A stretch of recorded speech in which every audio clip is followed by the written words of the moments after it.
coin, stacking my coin, stacking my coin. Bitcoin, Litecoin, Ethereum, cash. Bitcoin, Litecoin, stacking my coin, stacking my coin, stacking my coin. Bitcoin, Litecoin, Ethereum, cash. Bitcoin, Litecoin, Ethereum, cash.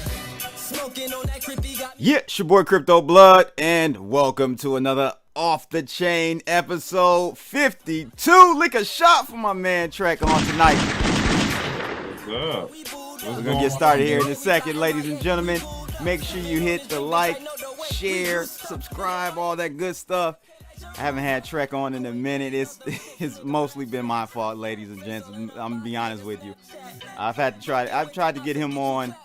I swear the last Blood and welcome 10 times, I think. Yeah. So I'm glad to get Trekk back on, ladies and gents. We'll get started here in a second.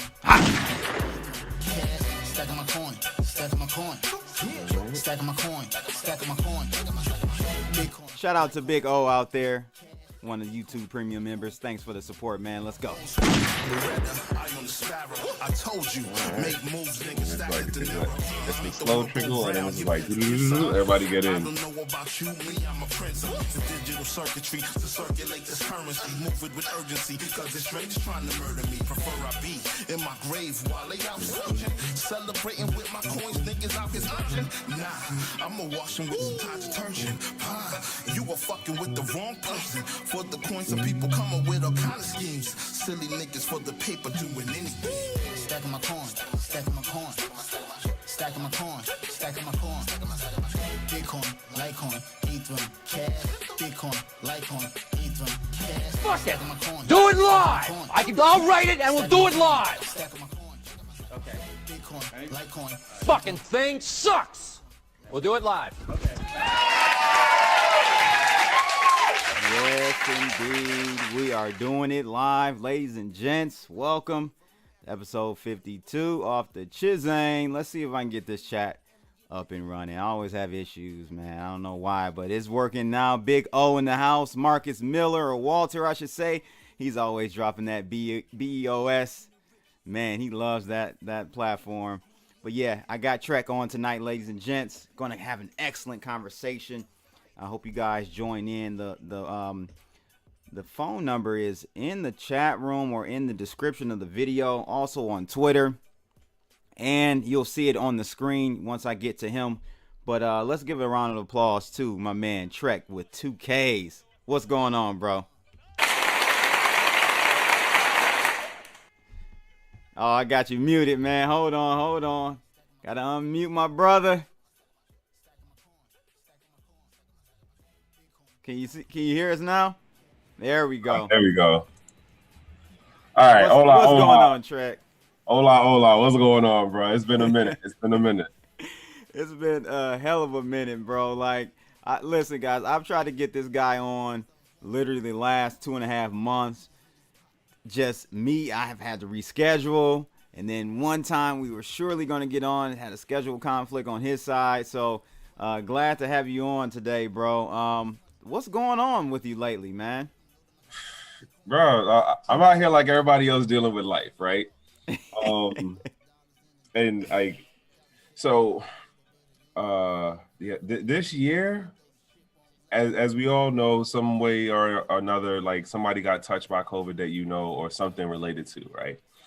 And so, the latter half of this year, I gotta say, it started touching like my inner circle, and that part right there, I wasn't necessarily ready for, because everything else that was going on for all the, like, bro, when I tell you, I know some wild stories where you're just like, wait, what? And they were in a coma, like they had to learn to walk. Like, I know some crazy stories that are COVID connected.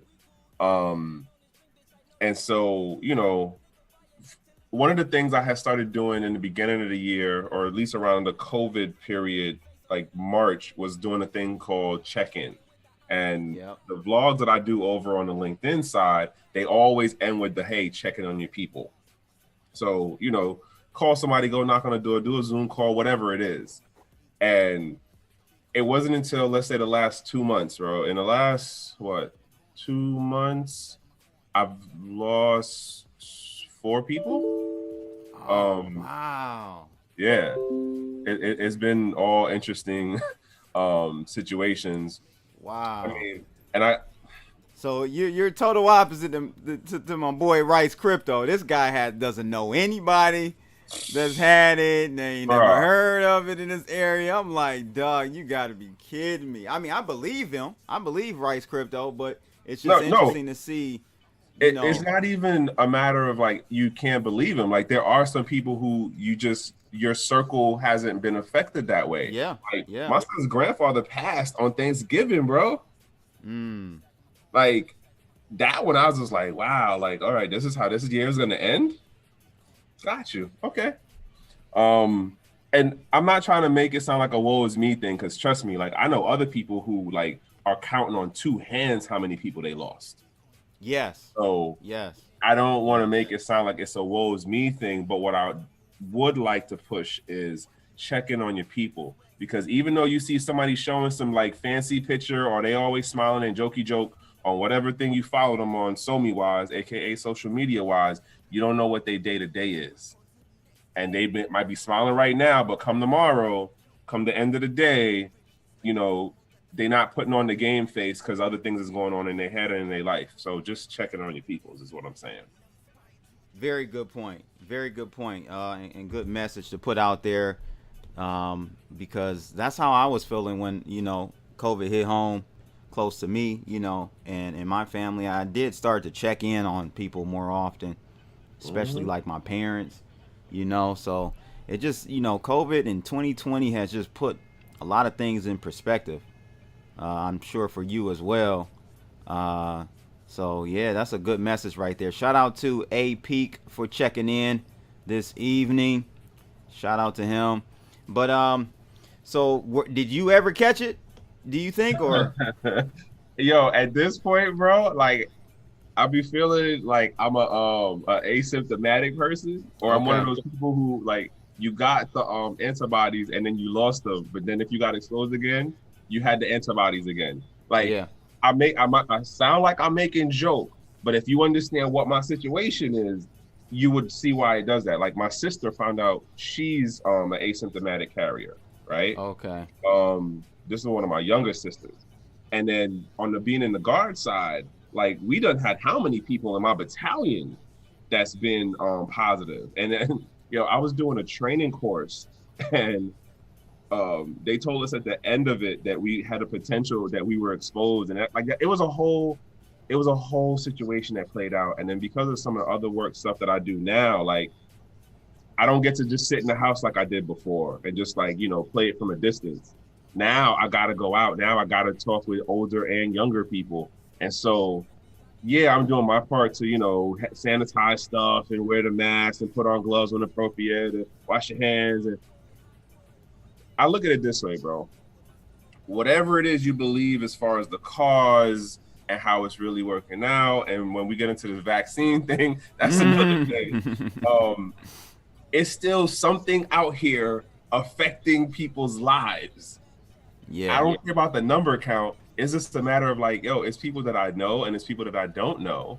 Like, I wouldn't want to be, let's say, knowingly a carrier and then go do something that, as far as like work stuff wise, that affects someone negatively. Like, again, not saying, you know, COVID is a totally whole made up thing, but the point being is I just don't want to like you know, do anything that would negatively impact people. And so far, bro, like I will say I have been good. You know, the military side of it, they test us on stuff, and just for myself, just, you know, practicing the better, safer things, quote. And so far, you know, I've been okay.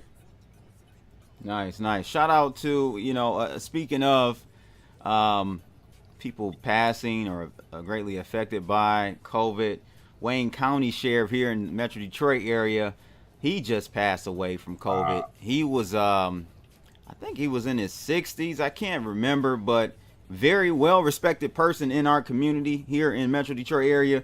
And this was a shock to some. He had been in ICU for, I want to say, I don't know, 30, 40 days, something like that. Right. So he was in a dire situation, and he ended up succumbing to it. So it's real, bro. And it's not pretty for the older folks, bro. It's not at all. Yeah, like, it's not pretty. My aunt, she was just in the hospital for it. Like I said, my son's grandfather, he ended up passing in the hospital, and he was fighting going before. And then at a certain point, he just knew, and it's like, all right, let me pack the bag and I'm gonna go sit in the hospital. Wow. Yeah.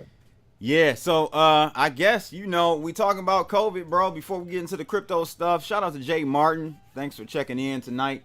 Before we get into the crypto stuff, bro, I guess we could talk about the vaccine and what your thoughts are on this whole situation. We know that we now have the second COVID vaccine that's received U.S. approval, like emergency approval to be released, and that was by Moderna. What's your thoughts about that? The thing is, what I want to highlight really quickly, in their tweet, in Moderna's tweet, they say that the vaccine has not been approved or licensed by the FDA. But they are going to be releasing it under the Emergency Use Authorization Act, I guess. This happened late Friday. So now we have two out there, both Moderna and I think Pfizer. What's your thoughts, bro? So first though, everybody's like, "Oh, I ain't doing it," and I'm like, "Well, I'm in a different boat. I don't got the option the way like X amount of other folks do." Okay. So as a government, as a military guy, you have to take it. Like, bro, like I take shots once a year at least. Like it's all because everything now works on that schedule. It's like, oh yeah, you took your blah blah blah 2 years ago. Well, you're due for this one, and then next year they'll be like, oh yeah, the one that. So I'm in that boat, right? I will say, luckily, or at least in good practice for me, that I guess to say like I eat better now, than I did back when I was younger. I don't have certain other medical ailments that like I've seen in other members in my family. You know what I'm saying? So like in certain regards, I'm not the highest risk for the negative side of what could happen. And this isn't me telling nobody out there go take this vaccine, and I'm not telling anybody to not take the vaccine. I'm just saying, I know when I read the article, it was just like, wait, so I get that there's this whole 90%, positive efficacy rate, yeah. Right? But what's the actual side effect part of it? Like, what does that look like? And no one can know. That's the problem, because it hasn't been tested long enough. We don't know exactly. Yeah, man. That's what got me when I read the article. It was like, I get you giving me these positive numbers over here, but what does that mean in regards to what the negative side of it is? Like, think about this.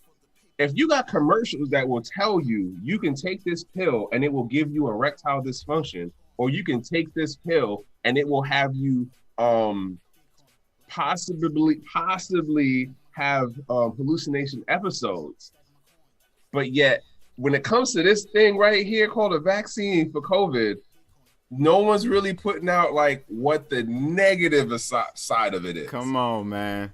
I'm just like, to me, that's one of those like what are y'all really pitching right now? Like, bro, you have if you have these drugs that'll say that's supposed to be for depression, cause depression. You have erectile dysfunction drugs that causes erectile dysfunction. Like, so yeah, there's got to be some side effects that are I'm talking about the unknown. Right, the unknown, and that's the other part. Not because that's what I'm concerned about. They've done their small little test trial on, I don't know, it's like how many people? 45,000 people. It's a small bucket. Small. But okay, here's the other thing that got me. The way that I read the article. It was making it sound like, well, the vaccine will work to basically cover the symptoms, but it's not. It didn't sound to me like it was saying, okay, you are going to be cured, or this will definitely prevent you. Like, Right. That's kind of what I felt too when I read it. Like, it just protects you from becoming symptomatic. It seems like. yes. And I mean, I'm not saying I'm a doctor, y'all. Yeah. It Yeah. might have Me just either. been that Me the either. article was written in a way Right. that Right. it sounds like that's what they're saying. Right. Hey, and he got the links in the article, so you can go and read it yourself. Yeah. And Go like, read it. Check you it know, out for follow yourself. up and go ask your cousin who's a dentist, because they are doctors too. Yeah. They are. They technically are. Right. Yo. Right. Jay Martin said that these pharma companies skip the animal testing phase, which is a critical portion for approval for humans. He said, "What a shame." Like, you know, wait, have you seen that meme? The one that and it basically makes fun or points out the whole thing of like, oh, you know, at one point we told everyone, hey, you need to take this because it's going to help you with COVID. And then 30 years later, 40 years later, you're going to get that phone call. You're going to see the commercial. Did you take the COVID vaccine back in 2020? Oh, right. The mesothelioma, whatever. Mesothelioma, whatever it's called. Yeah, you're going to have one of them joints, bro. Yeah, I said this on that's Twitter true. the other I swear day. it's gonna happen. It's got to, bro. We don't have enough data on it. At all. Not even a year, because the virus ain't even been out a year, so we know we don't have a year's worth of data on it. Right. I said this Duh. a month or something ago on Twitter. I said I do these things called qualitative observations, right? And it's a hashtag, qualitative observation. That's a hashtag. If you do it on Twitter, you will find the stuff that I say. And I said, what was it? It was about how leading science, it was basically along the line of like how leading scientists' information is always relevant in the moment to push some kind of thing, right?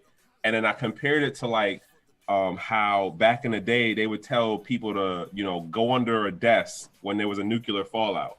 Like if you were in school, if you talk to your parents from the baby boomer generation, the silent generation, that's what they were taught. That's what they were told. And it was always, hey, the scientists say this is what you should do if this happens. And yo, when I tell you, some people was like, well, why would you say that? I mean, then what's the point of math? Like people really got mad about that. And it's like, but listen to what I said though. Right. At the time, the experts told everyone this. And that's what everyone thought was right because, oh, look, we have a chart. Oh, we have a graph. Oh, I'm Dr. Blah, blah, blah. I'm from administration, whatever department. It's, in my mind, it's the same thing going on right now. Expert such and such and such, Dr. Blah, blah, blah, blah, blah, letters behind the name in front of the name. The numbers show us this. We're going to tell you blah, blah, blah. You need to do X, Y, and Z. Like, you have it that if this being an airborne thing and it can be on surfaces. I get the whole thing of how the mask, quote, reduces the air that you're expelling out. And then, you know, somebody walking through like right behind you, which is freaking hilarious. It's not hilarious, but like if you picture it in your head, right? And somebody walking and then they had COVID.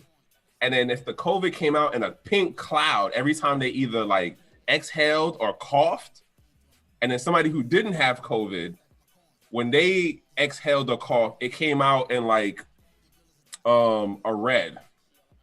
Like people would look at it a different way. It's all in the presentation, right? Sure. And shout out to Amina M. I call her Crypto Cutie. I had her on my show before. You know Amina, Litecoin. Amina, Twitter. She said, "No data, no vaccine." I'm with you. I'm with you, Amina. For sure. Jay, somebody's buying them though. Yeah, for sure. Big O makes a good point here, Trekk. He says it appears they are pushing it on the minority demographic heavy.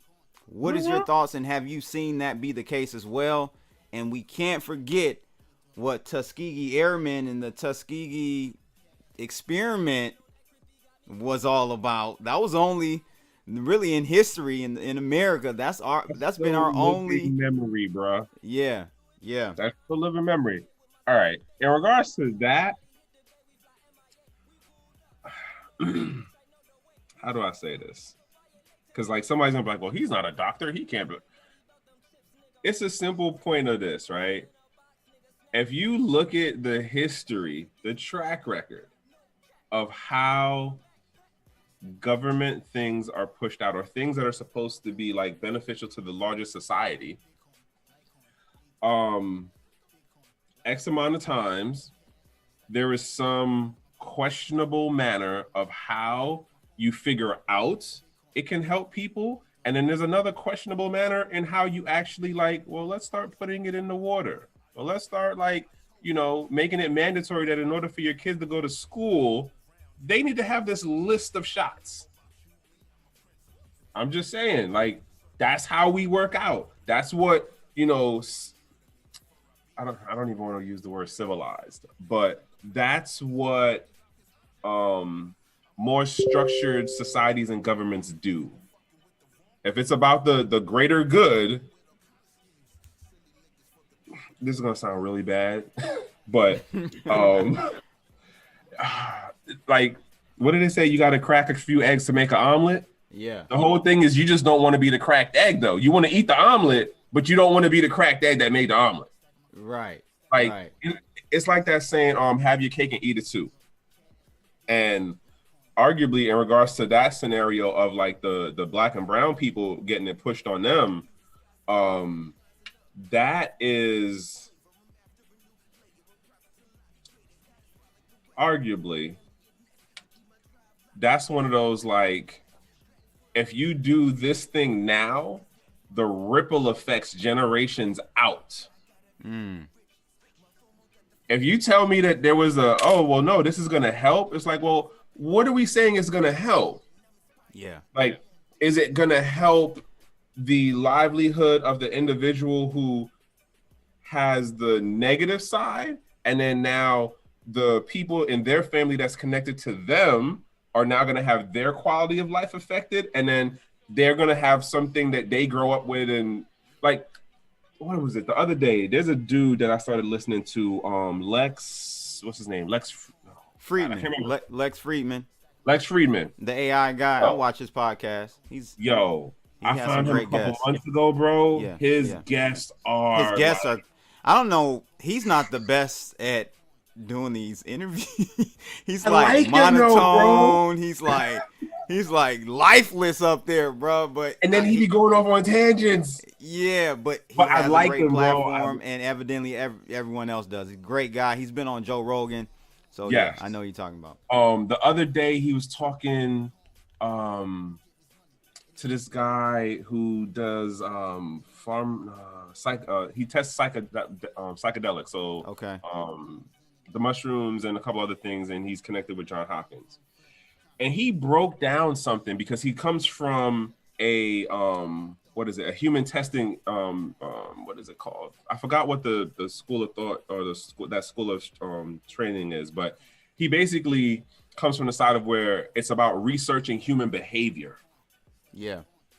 And the dude was breaking down how if you know that a person has a high, like, because there's this thing when it comes to like statistics and like looking at human habit and pattern, where we are more similar than we are different in regards to when you get into group numbers, okay. Right? And then we start setting patterns. So he was breaking down like how if you can put something in a person's attention and they have a higher probability of them becoming addicted to that thing, and not necessarily talking about a drug like we think of like cocaine, meth, and other, but in regards to putting something in their touch point of life, and then it attracts their attention a certain way, and they form a habit to it where it hinders them from making their full potential.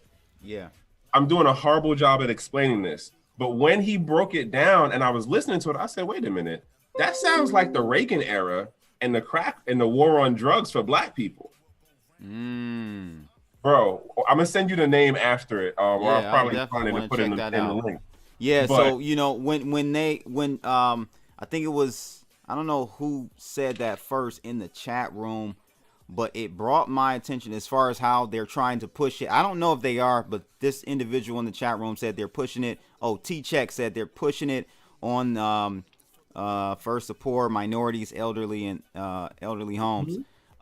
This Tuskegee, many of you may not know about this, what happened to the Tuskegee men in that experiment, the infamous syphilis experiment, which caused so much, it was horrible, man. So much death and impairment, mental impairment, blindness.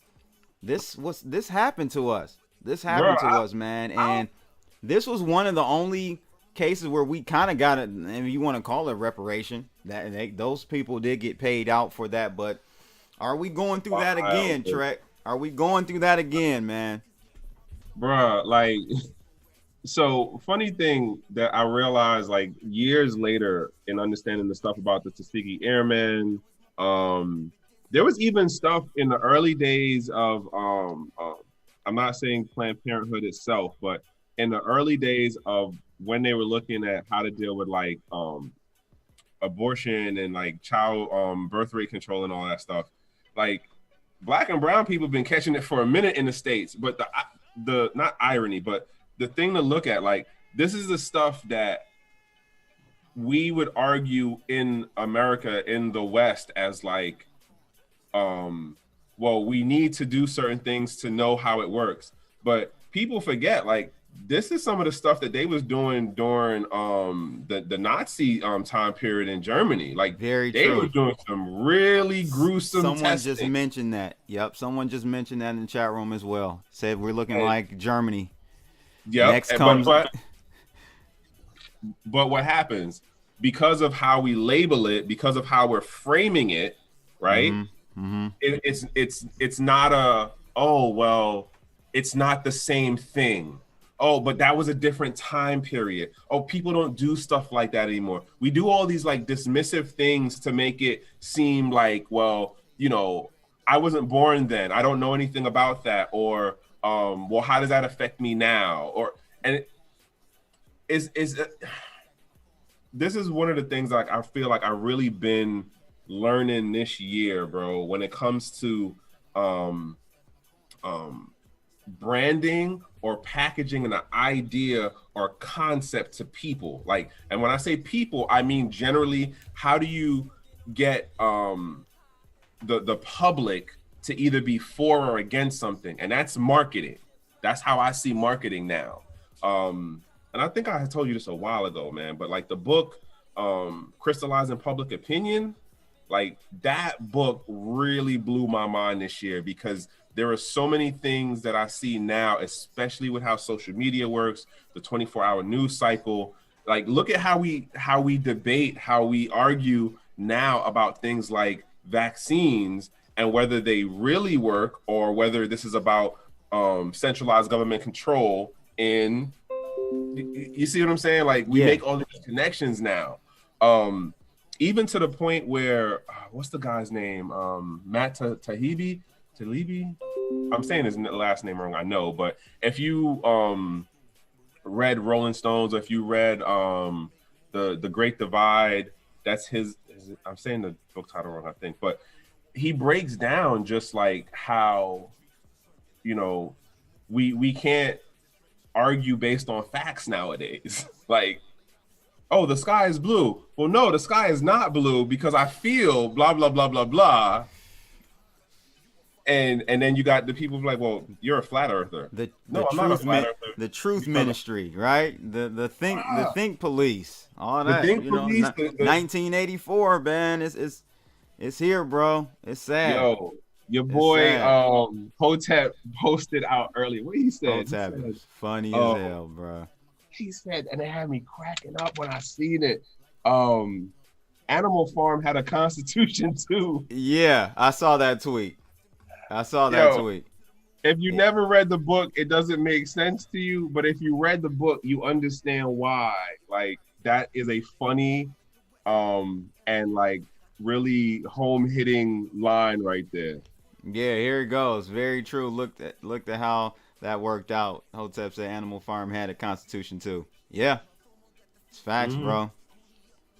It's And again, facts. I'm not And trying we to may tell be, anybody. hey, we may be preached to the choir or not. I don't know. I don't know who's watching, but hopefully this helps someone. Minho, what's going on, bro? Thanks for joining in on the live stream. I gotta rock your shirt again, bro. He has a little clothing line out the UK. So definitely have to rock your shirt again. He sent me a shirt. Who else we got? Ross Shrew in here. We got Randy McMurphy. Shout out to everybody that's checking in tonight, man. But we got to get to this crypto, bro. I don't want to get too deep down the rabbit hole. Yeah. But, bro, $24,000 Bitcoin.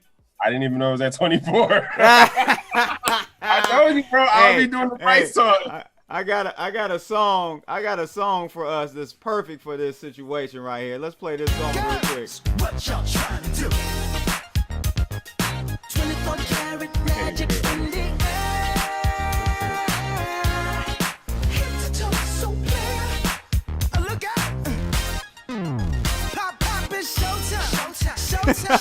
Guess who's back again? 24 karat gold, baby. Bitcoin. Man, did you ever think we would get here, Trekk? I know you don't pay attention to the price, bro. You got to pay attention to the price, bro. That's like you gotta pay attention to other people in the space, bro. Like, come on. Like, I know it's gonna work out. Like at this point, you know. And then the other thing is like I'm doing. Shout out to everybody, all the other black crypto Twitter is going kind of hard today. Trekk, we had a little come to Jesus moment. Everybody kind of got a list together. All the black crypto people. You've been pressing. Who have you been pressing on Twitter, man? You keep retweeting, man. No, bro. Like, all right, it's the same BS, bro, that got me doing the Thursday Blackness vlogs on LinkedIn, bro.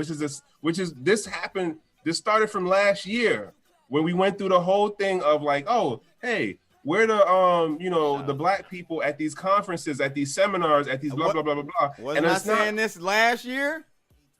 And it's not a matter of there are no black people. Like, we gonna cut that dumb shit line out for real. and then it's not one of those like, well, there's no one technical. Total BS. Oh my god, bro. Okay. And so I remember like Deidre McEntry, she has a Facebook group that has like, I think like 5,000 members on it or something. Okay. But it's the whole thing of like black people in blockchain crypto space stuff. And so she gave me this list that had 100 people, like globally, black people globally, Africa, who's in China, who's in Latin America, who's in Canada, whatever. So I had the list for a while, and I was just like, you know what? I'm gonna start pushing this list, like, and go through, like, hey, here's this person, here's that person. If you look for me on LinkedIn, and you'll see some of the stuff on IG, but you'll mainly find all of those vlogs that I do Monday through Friday on LinkedIn side. And that's one of the ones I do every Thursday, and it's been over a year now. Bottom line point of it was that particular post was because of CoinDesk's like influencer list people, and I was like, wait, what? Like, so we gonna play this game again that there's no black people that's influencing folks out here, like, at all? Like, we just went through this last year where you said you couldn't find people to do conferences and summits or any technical breakdowns. And then we here again, and you did the same thing where, and when you look at the list, bro, it's all money related or regulatory. Not all. Let me dial it back. It is majority money, financial money related people, and the more business sided folks. and that's CoinDesk's version, and then CoinMarketCap put out a version. Yeah. And I was just like, yo, what? Like CoinMarketCap's version was even more annoying to me than, and let me scale back again because I'm gonna make it sound like it's worse than it actually is. They had some names on there that for sure, right? These people are notable names within the space. But if you actually say Christine Lagarde is an influencer in the blockchain crypto space, really? If she's an influencer, then what is Peter Schiff? Man. If she's an influencer, Christine Lagarde, guys, is the head of the IMF. Okay. yes.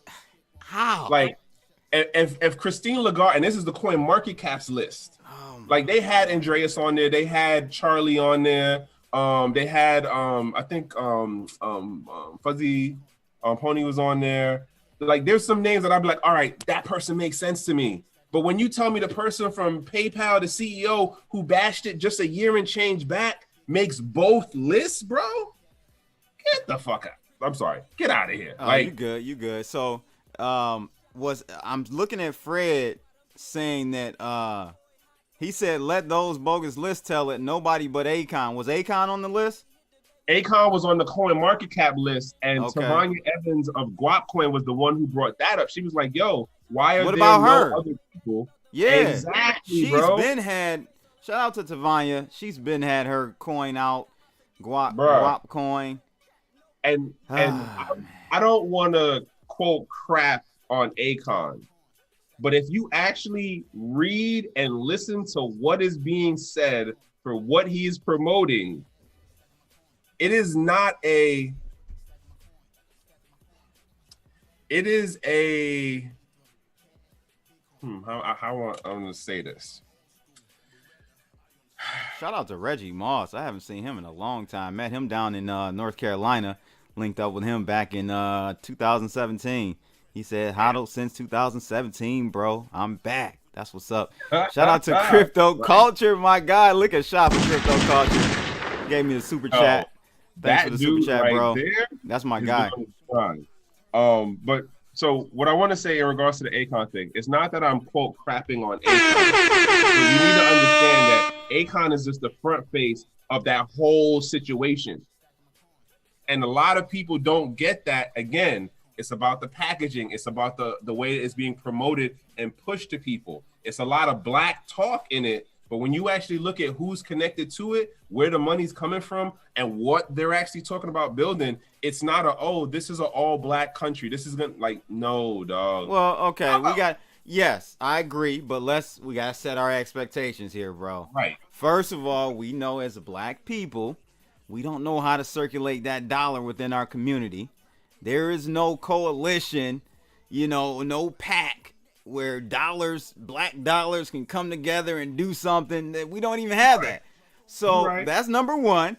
Number two, we know that our counterparts run the financial system. So if there is going to be some real money raised, it's going to come from people that are not minorities. It's going to come from those individuals that have the money, man. So that's I don't know, man. I'm not even debating. I gotta get Akon on the channel to holler at him. That would be an interesting conversation, bro. Yeah, I gotta get Akon on. I'm just saying that the reason why I made those particular tweets and why they're gonna keep rocking out until the end of this year, and I don't know what I'm gonna do for next year, is because you got the same folks, and I'm gonna call it the crypto gang folks, pushing the same line of like, oh, we can't find people that are black. Hey man, I'm not trying to hear that. You remember, I think I was the first to really complain publicly because I don't care. I'm gonna tell it how it is. I said I'm not going to any more conferences until they start having some genuine chocolate faces up there on the stage. I'm not doing it. I'm not doing it. And it doesn't. It's not gonna hurt them. But it's just, to make a point, like you guys have to, and it's not that they're being racist, I don't think. I just think that they aren't being inclusive and having an open mind about the diversity that is in crypto. right? There's diversity throughout crypto, not just blacks, but we got women. You know, we got people from all over the world. That's what crypto is all about, bringing people together and connecting them through technology. It's not reflective in the current crypto scene, at least publicly, you know. It's still not. And again, this isn't me saying like, oh, there are no black, like, no, there's been people who've been down on this whole thing from like 2011, 2010. It's that whole public face of how it looks. That's the thing. Yeah, we've been in crypto since 2013. Right. I think you got in 13, right? Mm-hmm. Or 14. Yeah, 13, bro. OG's in the crypto space. I don't necessarily consider myself an OG only because you OG. When I talk with other people and they tell me the stuff that they was doing, I was like, damn, I wasn't doing that. I wasn't trading. Like I wasn't doing mining. I wasn't looking to code. Like I was still OG though. Did you have crypto back then? Yeah, okay, but like I was spending it. Like I was losing it. Like doesn't matter. Better put some respect on our name out there, people. Yeah,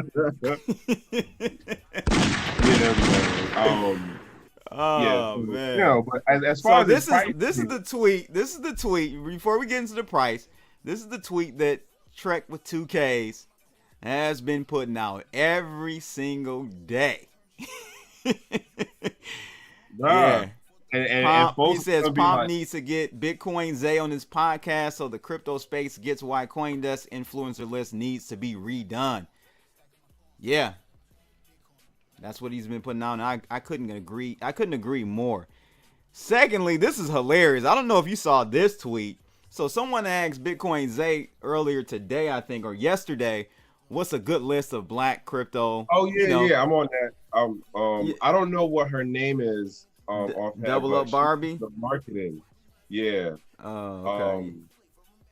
And so this was the funny thing is the girl asked the woman. I shouldn't say the girl. The woman asked, looking for black people that's into cryptocurrencies, right? My man Zay puts this list up. Mm-hmm.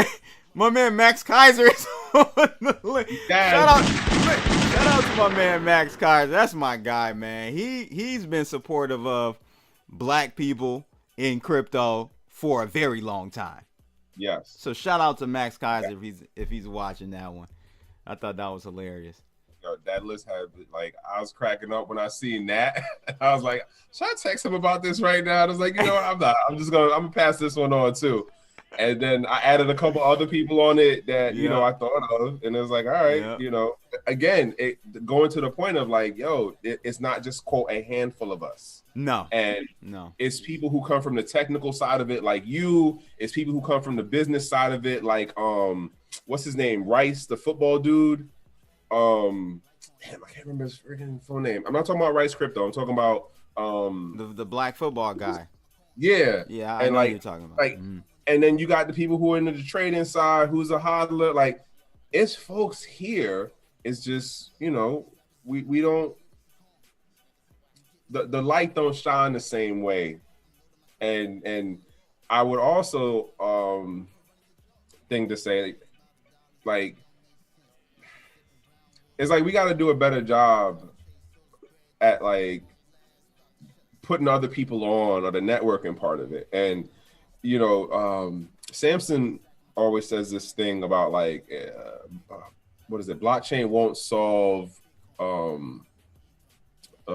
race issues, and it won't. He's I totally right on that. Mm-hmm. I definitely agree on that. But there's a part of it where I look at it and go, all right, so it's not going to solve the race issue. We get that. So what are we going to solve with this thing when it comes to like the black, browns, and everybody else people thing? You know?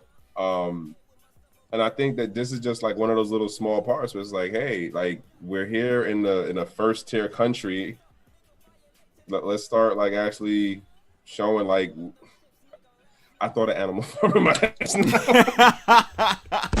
right, bro. Let's get to this price talk. Bro, but the thing is, with Bitcoin in particular, if you think about it, Bitcoin has the potential to actually widen the wealth gap, and instead of doing the reverse. Can you agree with that? if we're not careful in trying to I don't know if we can even do anything about it, but you see the direction we're going with crypto, right? Mm-hmm. The wealth gap.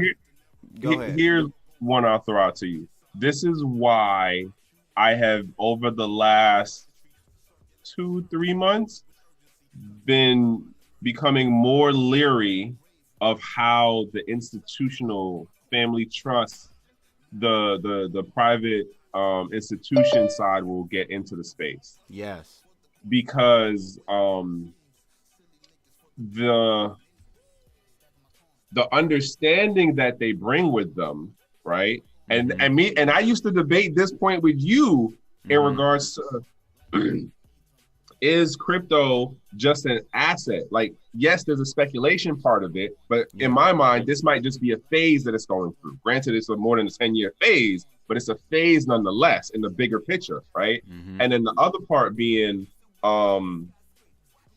with the folks who are coming in from traditional financial stuff, traditional academics, they're not looking at the disruptive elements of the technology and what it allows the end user to do as an added feature.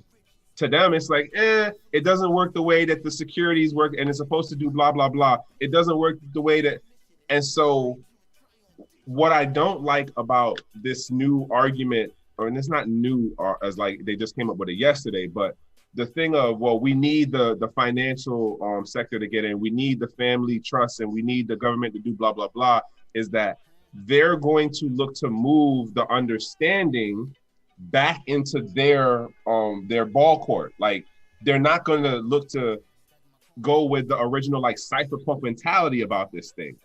Like, we are so far away from that, man. And you know, I hate to harp on the past because we have to move forward for sure. But I just remember the ethos of cryptos back in 2013 is literally night and day. It's night and day from what it was. Here's the other part of it, though. You got to understand, though. Let's put it this way. Look at what, let's say, the body count was for those of us who came in within the first decade. No, that's not even the first decade. I'm going to cut it at like 18. Look at who came in between the, let's say, 14 to 18, that 4-year period right there, right? We were still close enough to the epicenter, the Genesis block, the birthing of what happened in 2008 in the recession, and be like, oh, I remember that. Yep, I had lost my job. Yep, I was on unemployment. Yep, I heard blah, blah, blah talk about it on YouTube. Yeah. And then something happened. I have an idea, but that 2017, we go into the crypto winter for 2018. We cross into 2019.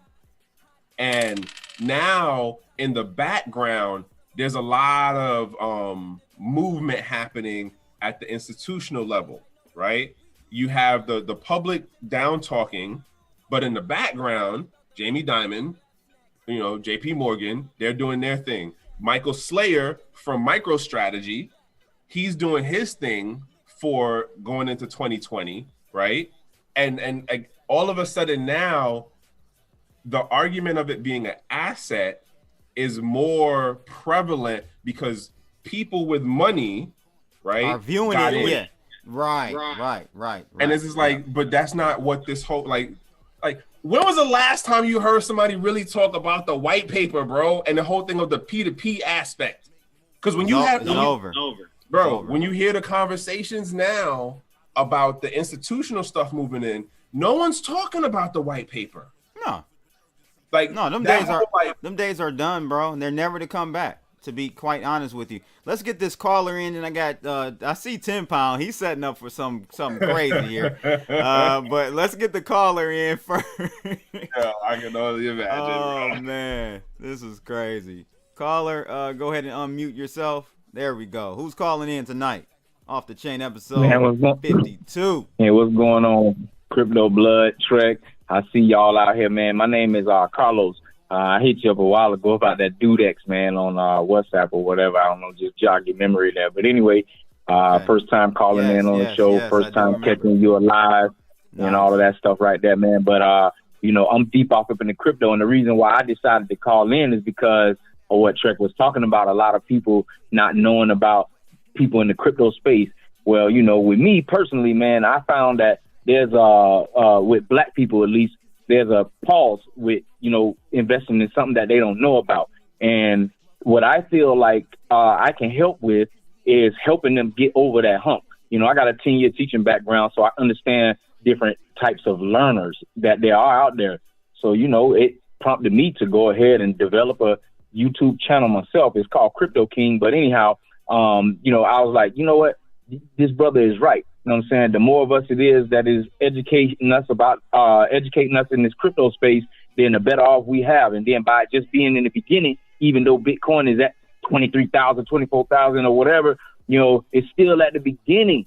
And the different ways that I've learned and I only been doing this for about maybe a year or maybe 18 months or so researching, but in it actively about maybe 6 months, like with my money and investing in different coins and stuff like that. But I was like, man, if the power of this crypto space, if people just knew what to look for and had the confidence to, go ahead and invest after research, then, a lot of people be able to set themselves up for generational wealth, for their families and stuff like that. And I just feel like, if I can help somebody get to that point or get past that point, then, we'll have, a lot of us involved in, investment in this space, and I just wanted to commend you for, the channel. I just learned about your channel maybe 4 or 5 months ago, and I just been following it ever since.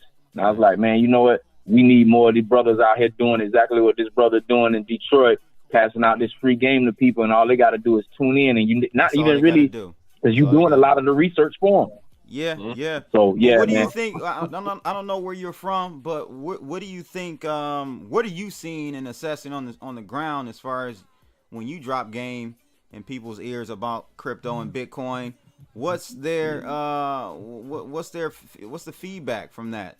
Are they like, I really don't understand it, or what's the barrier to entry are you seeing with people getting into crypto? Okay, great point. So to answer the first question is, I'm from Tampa, Florida. That's where I'm from. In the house. I'm all right. Yeah, Tampa, Florida. Not born, but raised and bred right here in the city, man, of Tampa, Florida. So and because of that, where I'm from, a lot of people, their mind is not. They don't think outside the box. It's like almost one track. And I want to be a difference maker in my action. So that's number one. So shout out to Tampa. You know what I'm saying? For being able, for those of whom who would even get involved in this space. Second, to answer the question directly, I found, because I've helped several people actually set up Coinbase accounts, and there's a couple other accounts that I told them that they can actually get to start earning passively, on the investment, Bitcoin, Ethereum, etc.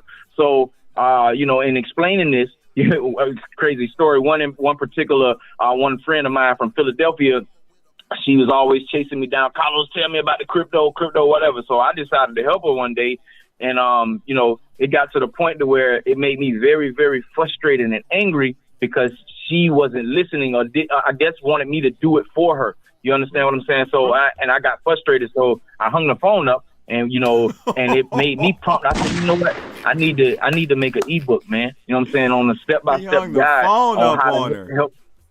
Yeah, man.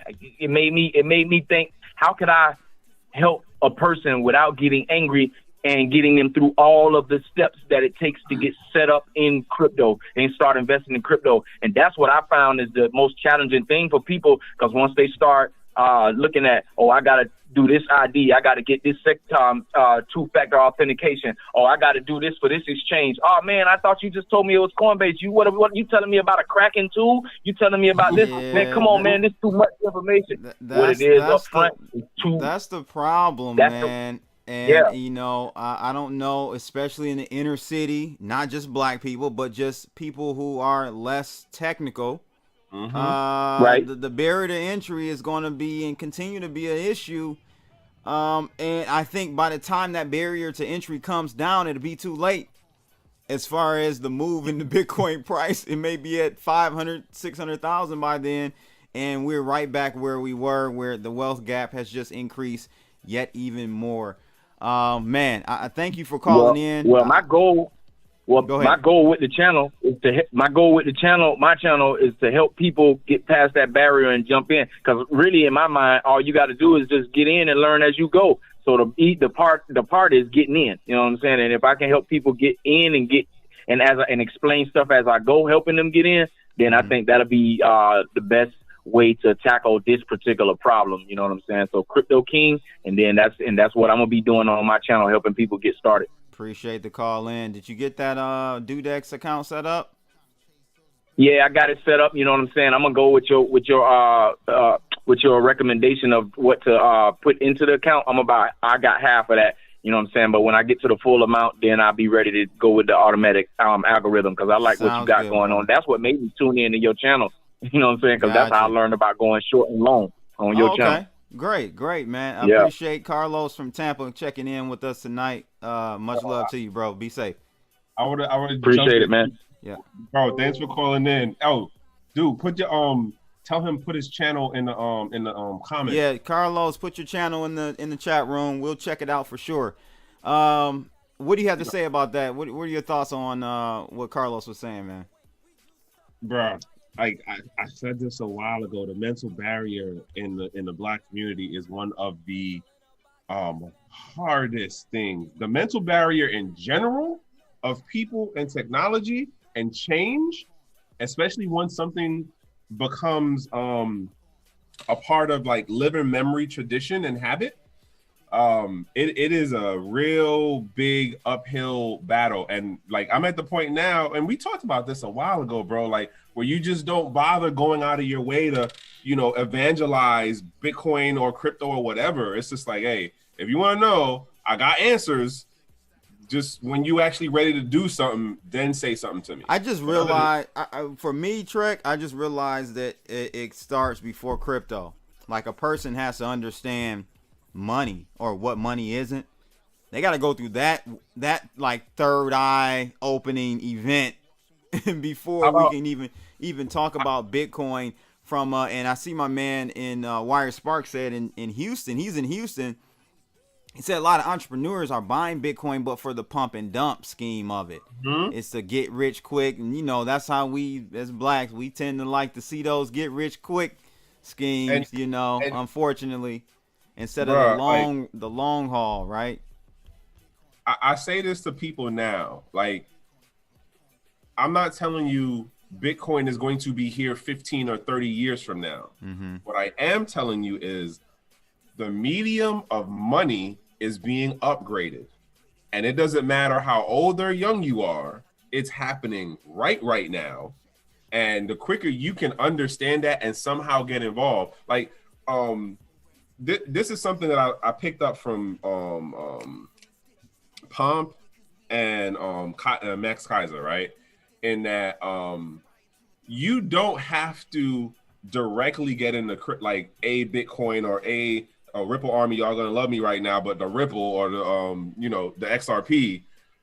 But if you get into the company that's doing the thing that's like actually like based on blockchain, then that's another way. That also works in a way of lowering your risk side of it. Like, so case in point, if Coinbase, which is another article we're supposed to end up covering, makes this IPO thing and that whole thing flies through with no real issues, right? You might not want to deal with Coinbase as far as putting your crypto on there. Because as those of us in the earlier decades say, not your keys, not your crypto. So you say, all right, Coinbase goes the IPO route. I'm going to just do X amount of shares in Coinbase, let that sit and go and just step back from it and mess with other things as far as getting crypto. Like, that's where we are right now, where you can do that. You don't have to buy the Bitcoin. You don't have to buy any other crypto. Just get into the company that's doing the thing. Helium is another example. There's another company that's connected with Helium, basically that whole IoT stuff, right? Where you are able to do, you get a device that does mining, you get X amount for hosting the device in your home. It ain't costing you to go out and like work your job, go figure out the whole exchange thing, and then like, you know, convert over into the crypto. If you don't want to go through all of that, guess what? You don't have to. Like, that's the crazy part of where we are right now. There are so many other vehicles, options, and like ways to move into space. Man, like, it's mind-blowing to me. Like, when we got in that 2013, like, bro, it was, hey, are you gonna go work your job, send money in a money order, or go find an ATM, and then hopefully the ATM worked out the right way, or hopefully the money order went to who you sent it that it was supposed to be. That was the money order, man. You know what I'm saying? And then if you was a trader and you was out on Mount Gox, which is Magic the Gathering, right? Like, that's what you had. Now, bro, there's a site that does drag and drop protocols for DeFi. Yeah. Like, that's where we are right now. And you know what else I find interesting too? And sorry to run on this tangent, but DeFi in this last 2 quarters, right, has made more technical advances than when you look at the last, let's say, 3 years. Like, let's say three years on like Ethereum, Bitcoin side.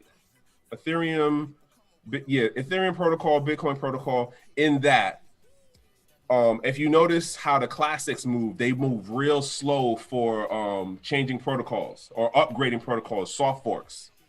When you look at what DeFi did, and think about when you first started hearing about DeFi, what is that? Maybe the end of 2018 going really into 19. Yeah, right? 19, mid 19. Yeah, something right. like that. But look at what happened in the last 2 quarters, bro. Rapid trial iteration, rapid project development, rapid protocol upgrade, rapid like, yo, let's fork this, let's break this, let's do this and vamp off of this person's thing. We're going to move liquidity from that person's whole blockchain over here. Bruh, 2 quarters. Bitcoin, Ethereum, Litecoin, everybody else had 10 years.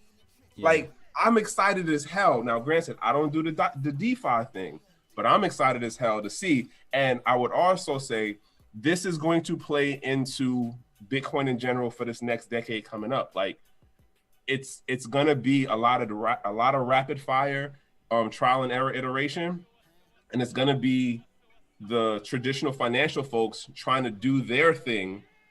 But it's going to be those of us over here like, nah, let's test this out. Like, how do we break it? How do we work around it? How do we keep pushing?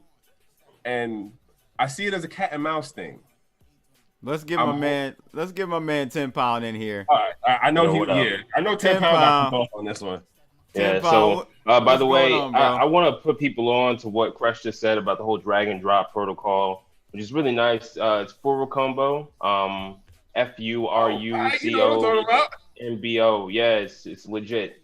In fact, the reasons why I like it is because of the fact that it pretty much merges all these different decentralized finance protocols into one under the hood, block on block, drag and drop solutions where people don't actually have to be a smart contract developer to integrate with these sort of contracts. And they're amazing.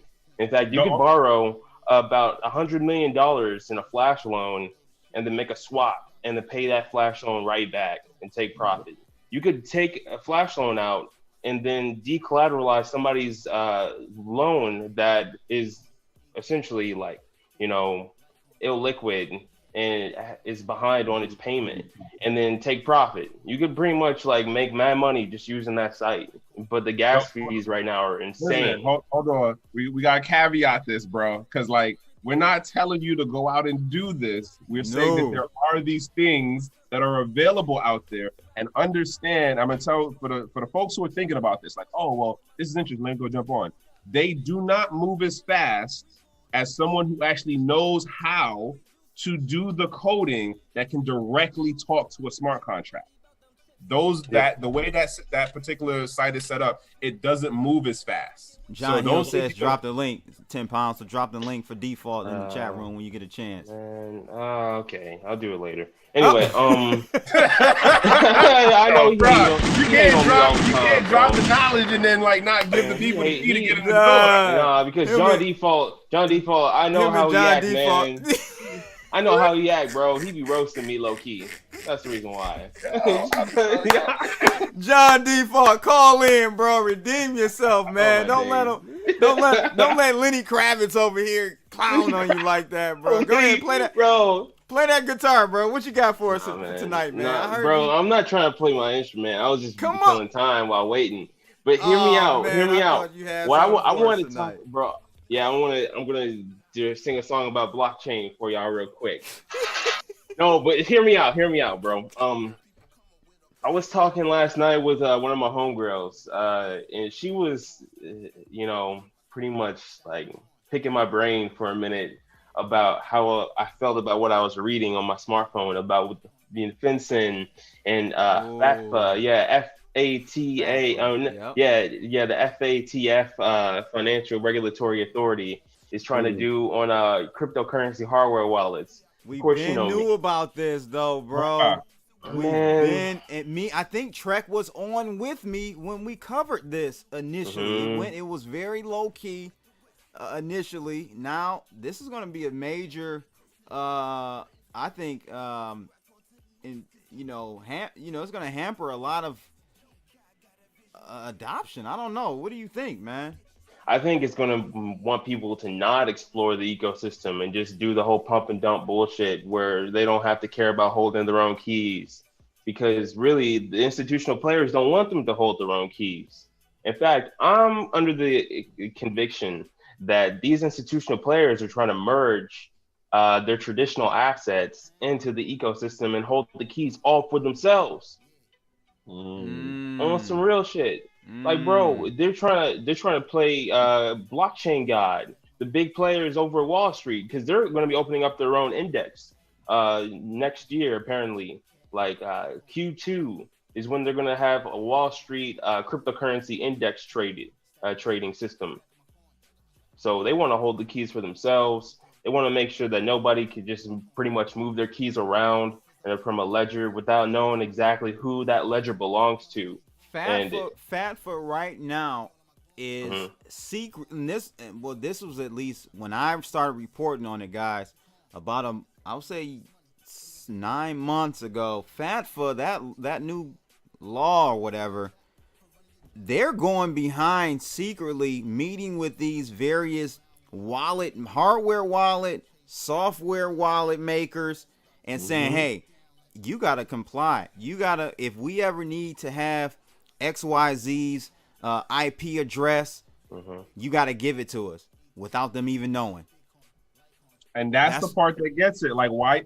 Like, the argument of the shadiness to it, where it's like, well, this is, potential national security issue. I almost guarantee you that's what someone's arguing. Well, this could be a potential national security thing. So we get to do shady things in order to protect everyone. This situation is also off of the same, we're going to say, branch as the IMF thing that they put out about the new Bretton Woods thing, because it boils down to the whole, the CBDCs, as I call them, the blue dogs, man. Like, the blue dogs, if you don't know what CBDCs are central bank digital currencies. This would be one step away from central bank digital currencies. Because think about this, right? If they have it that they know everyone's wallet. Now, like, all right, so let me run down this thought process for y'all. Central bank digital currencies, aka blue dogs, the idea being is that the central bank is able to directly deposit to the individual. Traditionally, that is not how it worked out. There was always a buffer between the central bank and the everyday person, which was your regular commercial bank, JP Morgan, Chase, Wells Fargo, whatever local bank you have locally. What they're looking to do is squash that. I would argue that this FinCEN move would also work in a way where when you push the central bank blue dog CBDC idea of being able to drop money down directly to the individual, if they already have a crypto wallet, what do?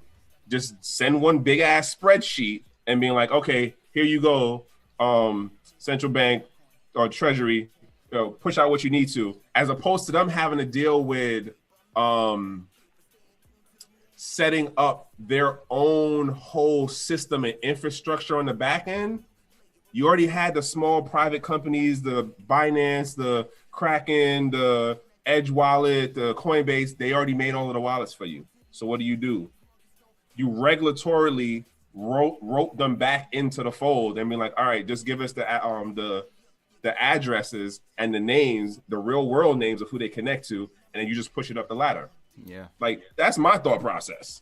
I'm not saying that's what it is, but if I came up with that and I'm not the smart guy, like, come on now. Yeah, man. I agree with you. I think for the most part, these central banks don't want people to utilize their ledgers with traditional cryptocurrency hardware wallets. I don't think that's what it is. I don't think that's what they're aiming to do. But it is in the realm of possibility. I mean, let's be real here, right? I don't think they're going to want to compete against Bitcoin. I don't think they're going to want to compete against XRP. I think they want to just control everything from the top down with a hyper-specific piece of software. You know, I think this comes down to regulation. It comes down to taxation and being able to see who has what and what belongs to what, you know. Ultimately, at the end of the day, it is all about taxation, right? That's what it's all about. Be anti-saving. Yeah, of course. Definitely anti-saving. But how do you feel, 10 Pound, how do you feel about the evolution of the crypto industry? And where we're going, we got Coinbase. I love it. I'll explain why I love it so much. It's because now has never been a good time, bro. Now has never been a better time to get involved in the cryptocurrency ecosystem and build with a DAO. Like yesterday, I was just talking with the boys at Metagame.WTF about pretty much joining along in their ranks. And I'm not for sure if you know about this, but like they have a $1 million market cap, not fully diluted ecosystem with about 144 wallets. Like they're working globally, internationally, and their token is worth like $50, $60. And you can earn that token for just contributing and being a player in their so-called game, which is, of course, building software solutions, doing social media engagement, showcasing. But I guess 10 Pound, my question is more so along the lines of global or national adoption of cryptocurrencies and the ever increasing wealth gap that's occurring with cryptocurrencies, right? For sure. Most people, we got to remember, most of our family members, friends, peers don't have any Bitcoin. We're of a very small group of individuals. And even smaller group if you're a minority.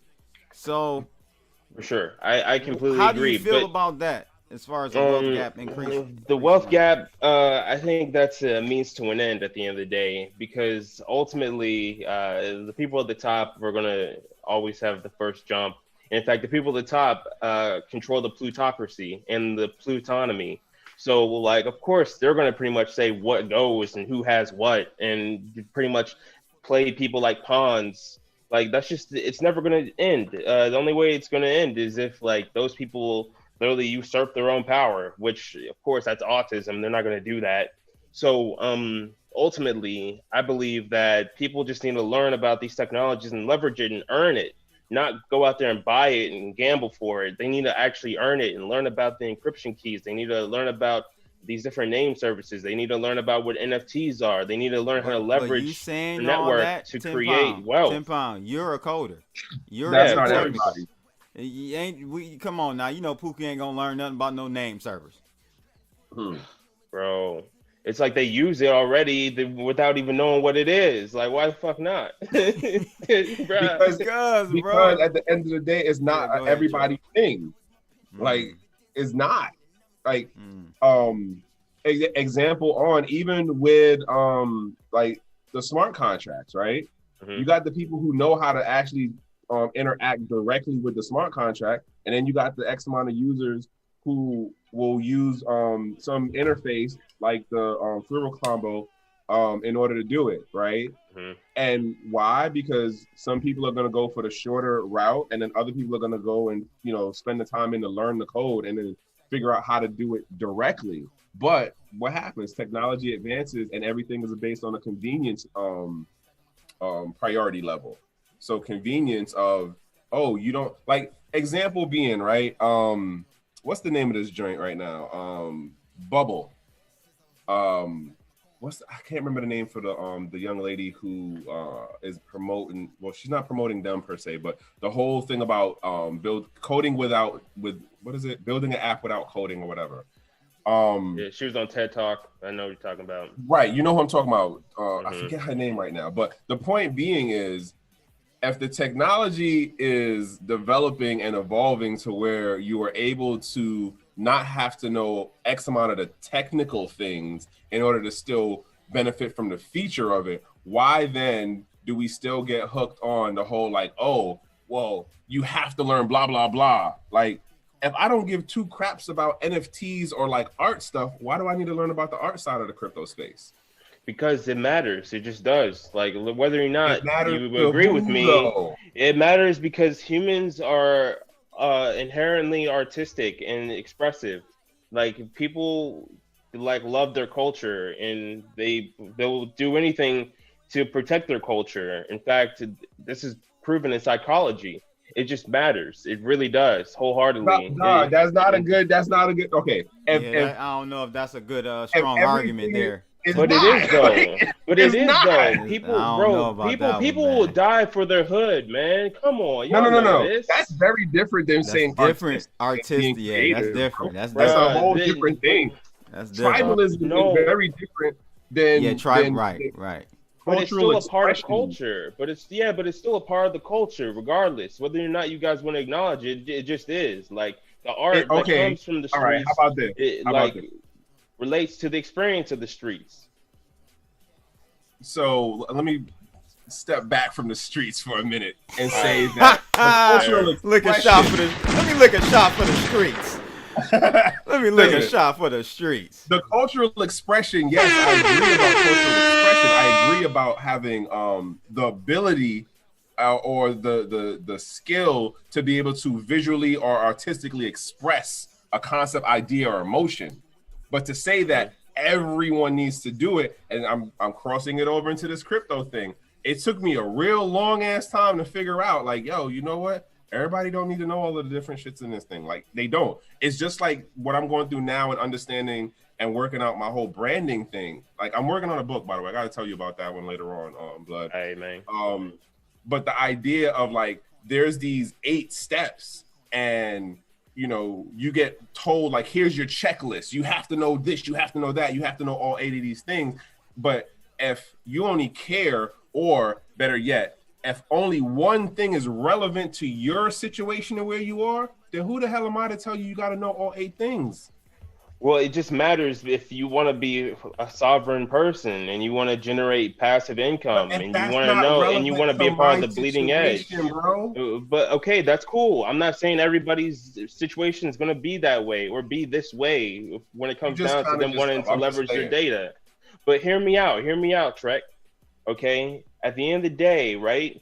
Art, technology, real estate, mobility, it's all going to become tokenized in the end. That's just how it is. Like, it's all going to become tokenized. I'm not arguing no on that. Okay, for sure. And now, if you want to be able to leverage this sort of information, like, for instance, come on, man, we seeing Lil Pump, Lil Yachty, and them saying, oh, yeah, man, I'm trying to launch my own token. I want to publish my own shitcoin. You know what I'm saying? Like, and they're just doing it through a firm. Yeah, they did. Now they're not even leveraging their own ledger, right? They're using a company from Switzerland. Yeah. They're using a Swiss company to leverage their ledgers. Yeah. Instead of like doing it themselves and understanding how to control this technology and leverage it for themselves instead of just selling out for their shareholders. Well, that kind of proves my point. Like, are we never going to get to that point?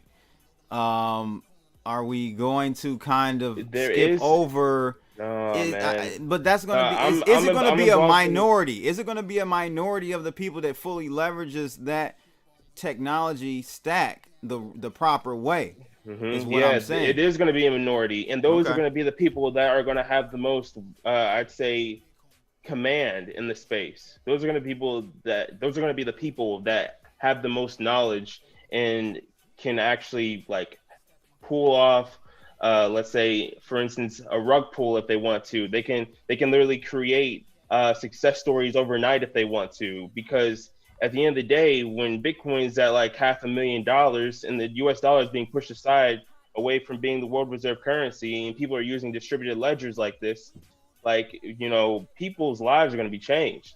You know what I'm saying? We are not arguing against that. We're not saying that that's not what's going to happen. I'm going to give you another but I'm one. just saying, I'm not saying that that's what you are doing. I'm just saying that, like, ultimately, people that understand these things that I'm saying, they're going to be a part of a tiny boat of people that are, like, going to be superheroes, man. Like, they're going to be, like, man, it's like communicating with AI directly, if you will.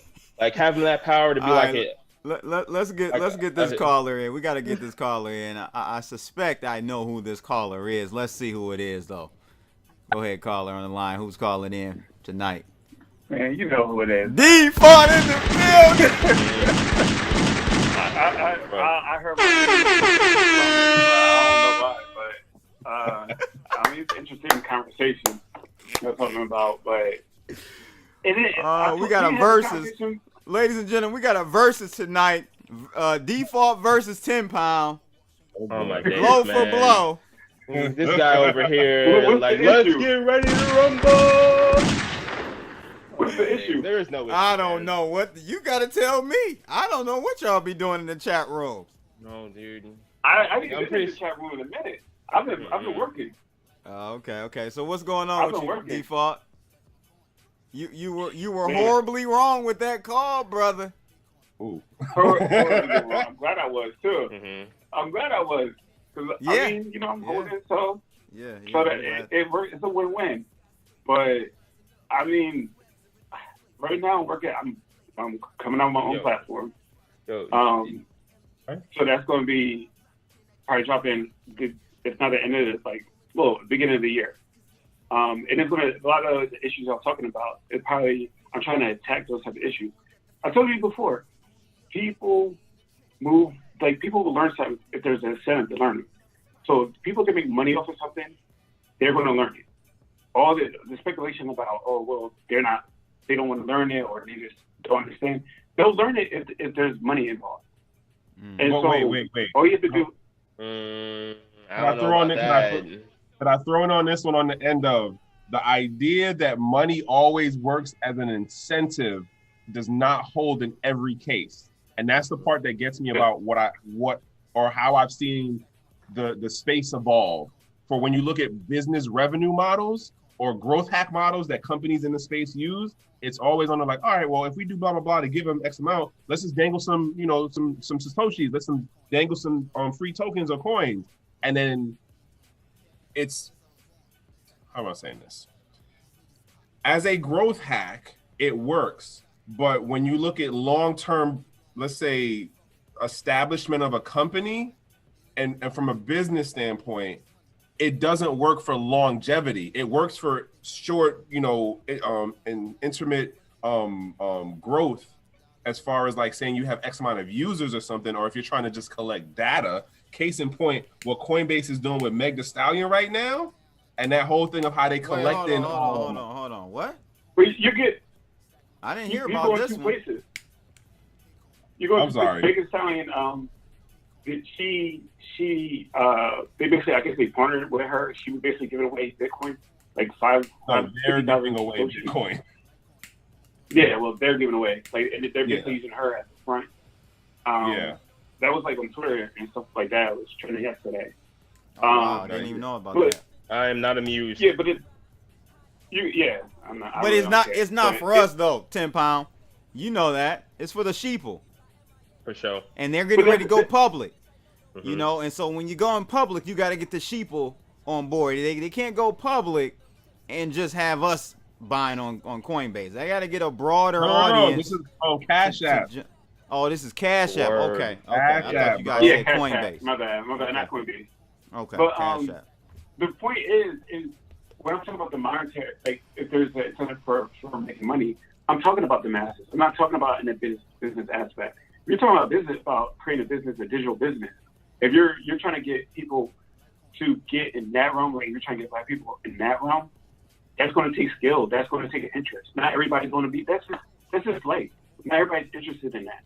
But the majority of people are going to look at Bitcoin. The reason why they're looking at Bitcoin now, it's up 20% in 2 days or 20% in a week. That's why they're in it. They're trying to make a buck. So that's going to, the masses are coming. Like the masses are here. All the platforms are aligning that right now. So I don't think that's the issue. The issue will be like, okay, you want to get more, like you want to get more of the community in, or more. Well, they're kind of late, honestly. I think everybody's saying we're in early. I think honestly, kind of late because the game's already off. Mm-hmm. Wait, hold on. So Default, you think we're late, or people getting into the space now are late to the game? Yeah, I think What's the institution? No, I don't think they're laggards. No, but hear me out. Not all the institutions are in it. Like right now, for instance, there's this company that my boys on Discord be shilling to me right now. It's called Cresofin. They have a token called Wrapped Cresofin. And what they're doing is they're not trying to get listed. Sound like a venereal disease or something. I know, right, bro? No, but hear me out though. Like, all right, what they're doing is Crefferton. The Wrapped Cresofin. You want to buy my Wrapped Cresofin? No, but seriously, they're not trying to get listed on Binance. They're not trying to get listed on Coinbase. They're pretty much saying we're going to be the first DeFi protocol to be on the Bloomberg terminal. So literally, you buy Cresofin on Ethereum, and then you take it over to the equities market. Straight up. Interesting. Yeah. So it's I don't know, Default. I think I have to disagree with you on that one, man. Yeah. And the reason why I disagree is that people getting in right now are late to the game is because I made this analogy to a buddy of mine on the phone the other day. We were talking about Bitcoin going past 20K, and I reckoned it to when Bitcoin passed the $1,000 threshold the second time. After the Mt. Gox crash, it went from $1,000, $1,100, something like that, and it came all the way down to $200 or $100. Then we rallied all the way back, and we finally passed that all-time high. And I literally, I almost compared the $20,000 threshold to that $1,000 threshold the second time around. And that, man, we went from 1,000 all the way to, what did we go to? 20,000. Like 6,000 or something. I don't know. I forgot. But, yeah, that's what I think we're going into now. This is the new cycle. This is the start of the next cycle in Bitcoin. But you're talking about Bitcoin now.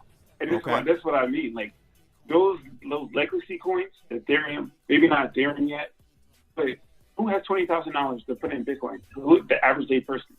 That's why I'm saying they're late. You already missed that train. That train is gone. That's nominal dollar. That's nominal. But no, that might be nominal, but even if you put $1,000 in Bitcoin, right? Today, you can make a 10x. That's like you can make a 10x on. You can make a 10x on your Bitcoin. Easily, because here's the thing: Citigroup and TD Ameritrade are calling for a 400K Bitcoin by 2021. But $10,000 is not life changing. It's not, of course not. But that's the reason why all $10,000 is not life changing. Where, bro? Where? Like, let's put that in perspective. Like, no, in America, it's not life changing. It is actually 10,000 is a life changing in America. Bruh. Somewhat to some people, but not to like, let's say for instance somebody that makes 100K a year. You know what I mean? That's not many. Like, bro, if you make 100K in California, you still getting taxed out your ass, and you still got to pay for your housing situation. And if you got a family, 100K don't mean jack, bro.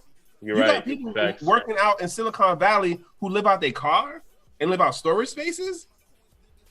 Come on now. Yeah, like it's all about the percentage default, in my opinion. So a 10x is a 10x regardless, right? So I mean, to me, it doesn't really matter. You put in $1,000, you get 10,000 back, bro. That's you Gucci. It's a nice return. Yeah, it's a nice return, but like I said, it's not life changing. It's not a life changing event. Like when we got into Bitcoin, I got in at $10. You got in, you said like $70. Yeah, those are life changing events. Those are life changing events. Like that changed our whole scope. That's the reason why I'm in this space. So people miss that trade. But my thing is like there are other industries like within the DeFi sector that where you can still make those type of like changes. And if you do learn that technology, how to write smart contracts, getting solidity, and if you go in that aspect, if that interests you, yeah, you have opportunity in those zones. But not everybody's going to gravitate toward that. That's regardless of race. That's just going to be people challenge. Like that's just how life is. Like most people, like a lot of if you're a rocket scientist, you could make a lot of money. How many rocket scientists are there? Like you could be a doctor. How many doctors are there? I mean, that's just interesting in itself. But I mean, other than that, I was just calling because Tim Pound said he had an issue, but nah, man. Nah, man. Here's the thing. Sometimes when I tell you guys about a hidden gem, y'all be like, "Oh man, 10 pound talking about it. I gotta sell. That's a sell signal." I see you roasting me, bro. Default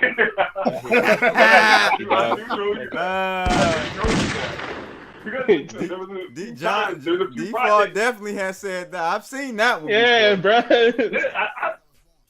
say it in the future. Like, there's been a few projects you put on, and it was like both of y'all done got me lost a couple bags, by the way. So you can't talk, man. Both of y'all. I'm not saying I'm perfect. I'm just pointing it out. Yeah. I'm just pointing it out. Like, wait, did you buy in on Waz at the high, bro? No. No, I'm talking to Crypto Blood. Did you buy in on Waz at the high? What? Nah, I don't even know what that is, bro. Oh, WazX. Wasn't that? Nah. Yeah, F Force. Okay. What happened? Did it drop big time? Yeah, bro. It didn't drop big time. It's still in the top like 300, but it definitely, it's down to like 180 right now. It's dipping. Okay. So okay. Yeah. Cool. $6 billion coins. Like the tokenomics was just. Yeah. It's too they're much. not looking attractive. No. Not looking attractive. Just like XRP. Okay, now it's only 1 billion coins on WazX for F Force, but like XRP's tokenomics is like what, almost $1 trillion, like a couple 100 billion, like shit coin, bro. Man, I don't know how that's amazingly though, only 5% of their user base is in the States. I'm not exactly sure how they figured that part out, but that's to try to get the SEC off of their ass. That's what that's. Bro, all it take is one person on your server, bro, and they in there like swimwear, bro. Come on, one man. person. I still say this, fellas. Wait for the day that the SEC comes out with a judgment on XRP, the token. It's going to happen. They're not going to let this slide, bro. I'm sorry. Something's going to, whether it's just a fine like they did EOS, I don't know. I don't know how they're going to do it, but we'll have to see. I think Brad is. No way. I don't believe that. At the most, it might go to like $50. It might go to $50 or $100, but I don't think it's going to go that high. $100? Yeah, I think XRP could just see $100. So if Bitcoin, y'all hear me out. If Bitcoin goes to 400K, XRP is definitely going to rise, nominal to the Satoshi value as well. Okay. But we're talking about you telling me a $50 trillion market cap for? Yeah. Nah, dog. I can't see it.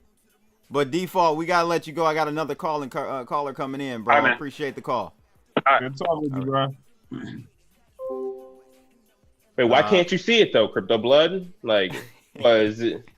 Like, bro, they're paying like Twitch streamers and gamers and stuff, man. Like, and 50 bro, trillion though is 50 trillion is a lot, bro.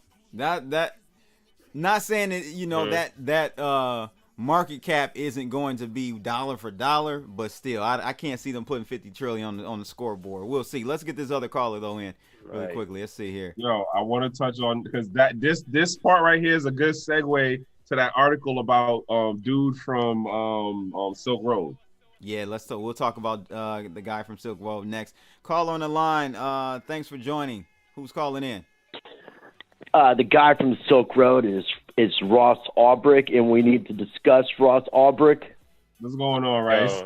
Yeah, what's up? What's going on? My man Rice. You can recognize that voice anywhere, bro. Rice, bro, Rice. I was trying to be all incognito here, man. It didn't work. Man, didn't work. Sorry I couldn't make it last night on the live stream. How did it go? Oh, it went all right, man. It was cool. It was what it was. I just was trying to add a different perspective in. I didn't really have a lot of time. I just saw that you were live, and I saw Trekk was on there and 10 Pound. I just wanted to call in and say that I love you guys, and I want to wish you guys happy holidays. And if I don't talk to you before the New Year's, I want to wish you guys all a happy New Year. Yeah, likewise, man. And definitely, guys, go over there to Rice Crypto's channel on YouTube. He changed the name. What is it now, Rice? Rice TVX. Rice TVX. So check him out on YouTube. He's done a lot of, and I'm going to have him back on again. We did the whole UCC, Uniform Commercial Code series twice now. We're going to do another one coming up soon. But then, yeah, check him out, guys. Thanks for calling in, Rice. And that series is awesome, man. By the way. Much love, guys. I love you guys.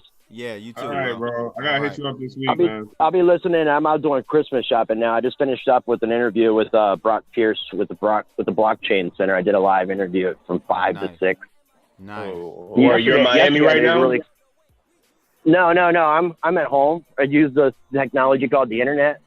Of course. Yeah, I feel you. The internet. Yeah, they asked me to host a thing yesterday and today. Yesterday I did a legal and regulatory panel with a guy named Joel Telpner. He's apparently one of the top security attorneys in the world, and he's like one of the best blockchain attorneys. And this other blockchain attorney named Carol Van Cleef, who is a certified AML specialist.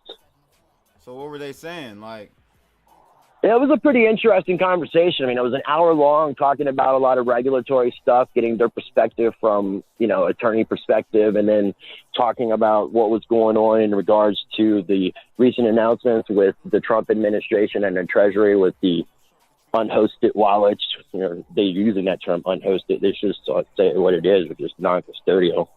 Like, we don't need your training wheels. But how do you feel about? So we got into that a little bit. I know you're out and about right now, popping tags, but I really want to know, like, how do you feel about the stuff that's coming down? We were talking about it earlier, this fencing stuff, trying to get KYC it's not good on. It isn't. Right? But do you think it's going to pass? We can vote. I mean, on if it does pass, we can comment on if it right does now, pass, ladies and gents. Yeah, if it does pass, I mean, there's a possibility of it getting repealed depending on what happens with the election process and how it all develops. Ultimately, when I was talking, because me and Brock talked about it as well, which I would encourage people to check out, but really the United States is falling behind and hindering this technology, and you're going to see a lot of companies and a lot of projects that aren't even going to be involved in the United States because of all this stuff.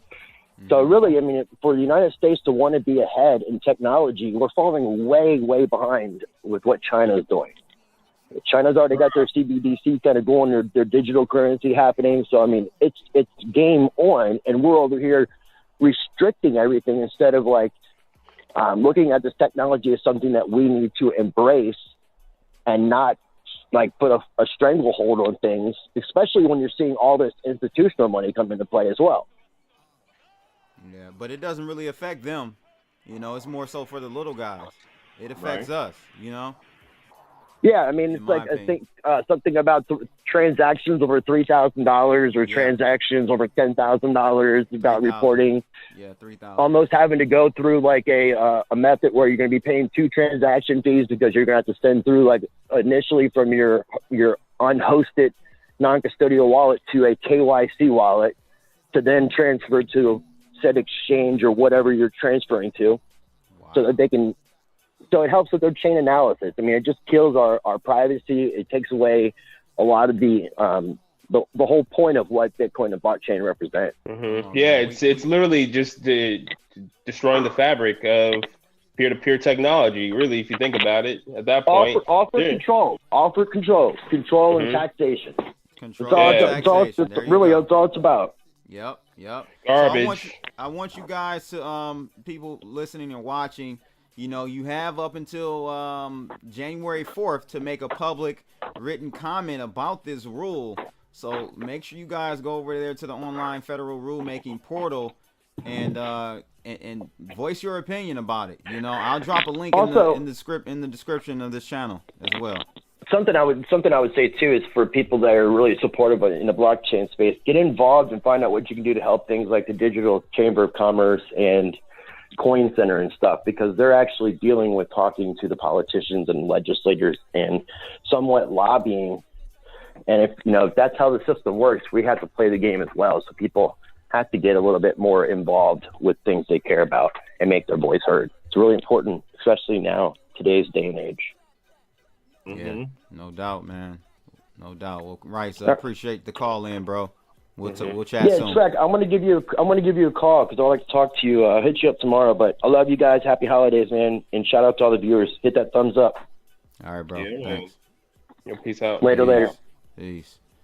All right. So yeah, man, I agree with that, and we gotta really stay on top of that stuff, bro. Because I guess I'm more pessimistic in my view on cryptos and where we're going. I just think it's no turning back. I think the ship has sailed, and it's going to be hard to turn that course. This type of stuff, I think, is going to continually get worse. You're going to have more of these rules and regulations come into the space and just completely kill the whole point of this crypto stuff, man. What do you think, Trekk? So I'm gonna throw out two things. One, like, we've had this conversation about like how the regulatory thing will be what will corral back in the choke points, which are the companies. Like, it's great that you made the company and it's using blockchain technology, but now you're just a target that the government can just, as Bitcoin Zay and King be talking about, you get the shoulder tap, gang, like, and we've been seeing it happen this year. And then the other thing I want to throw out in relation to what Rice was saying, what was it, last week or was it earlier this week? I was on a call where we were talking about the Plum Book. If anybody is on the government contracting side in relation to government, you may have heard of the Plum Book. If you don't, it basically lists all the appointed positions during an administration that are related to various departments in the government. It might be where you're working in your local state doing something, or you might be in DC. The point of the matter is the book, and there's a new book that comes out every administration that lists all of the different positions.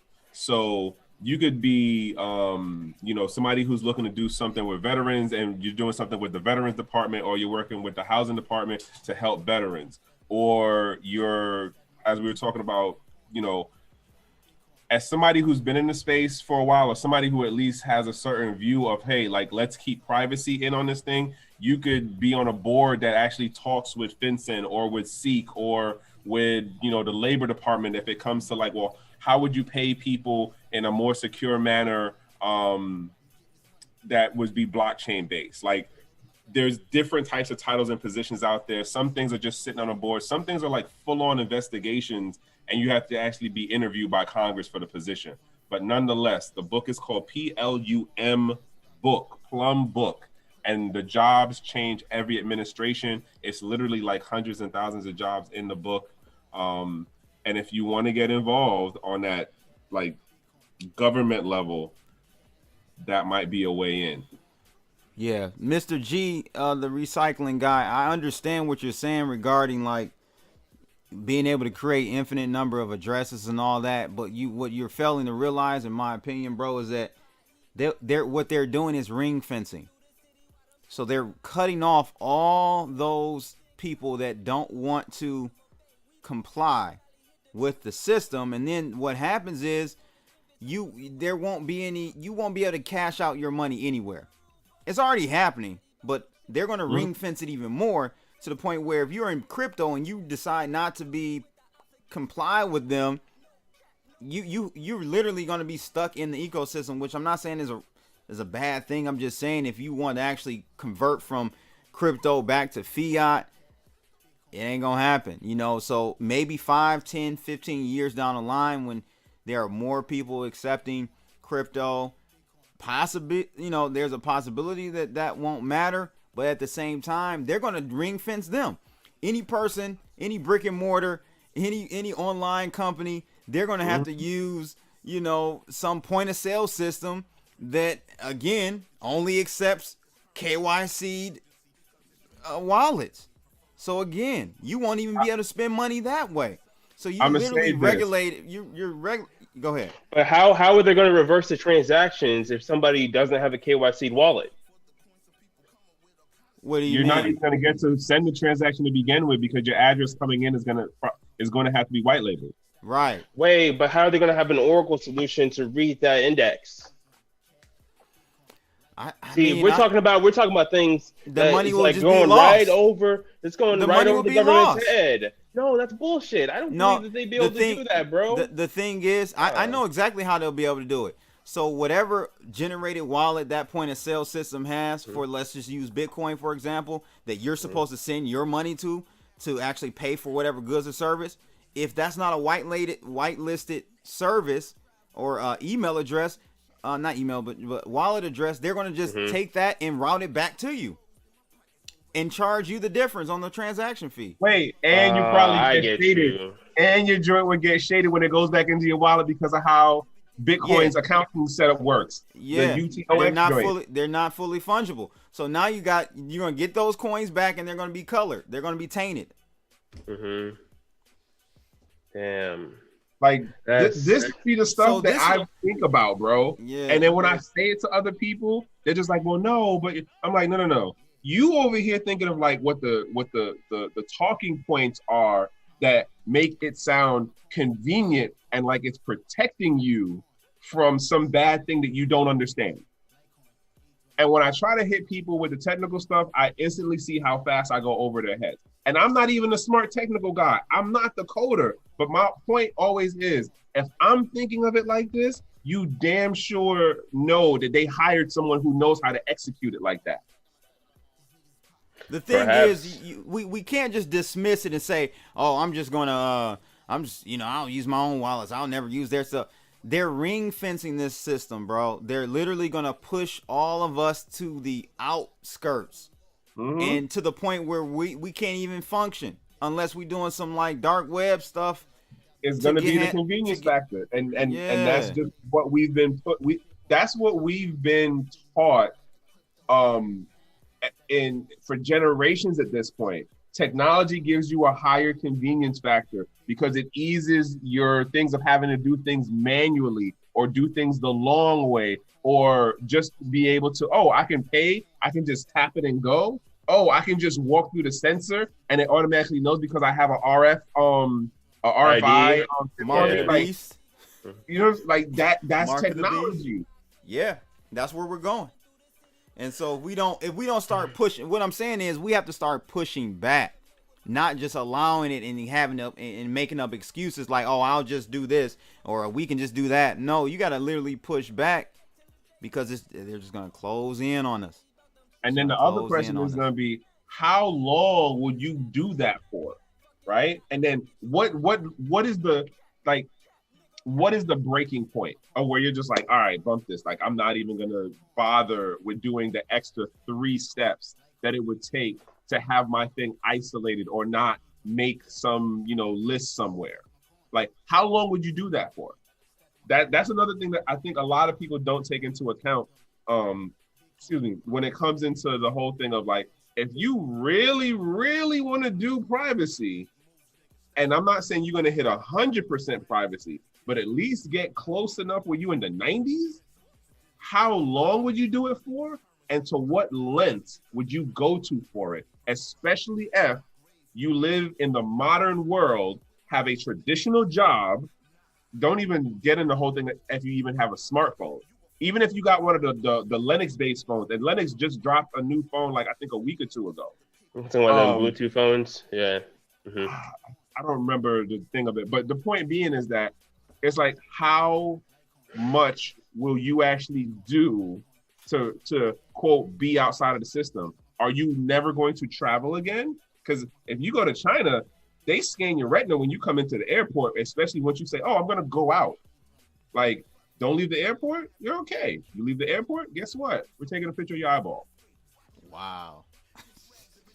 So like, what do we like? And again, and this goes to the other thing of like what you do, and it's within your acceptable realm of I'm comfortable with this level. I understand the technologies or how to avoid certain things at my level does not mean everyone else has that thing. And I remember when I was talking to a coder at a Barclays event in New York, like early in the beginning of this year. And I was like, all right, so like, how do you look at it? Like, what do you see on your end for the impact that people using VPNs have on data capture? And he just was like, it doesn't really matter because not enough people use it correctly. Like, not enough people use it. Not enough people use the stuff correctly. And then he said, at the end of the day, we can just filter out that stuff to get to the data part that we want to make the analysis and do the deep dives that we want to do. And I was just like, oh, okay. And I've been in a number of other conversations since then that just validated the point. And I forgot the name for the company that the dude worked for, but he was their lead dev person. And the company basically works with the banks to like give them the access to damn near every kind of metrics that you can come up with on a person.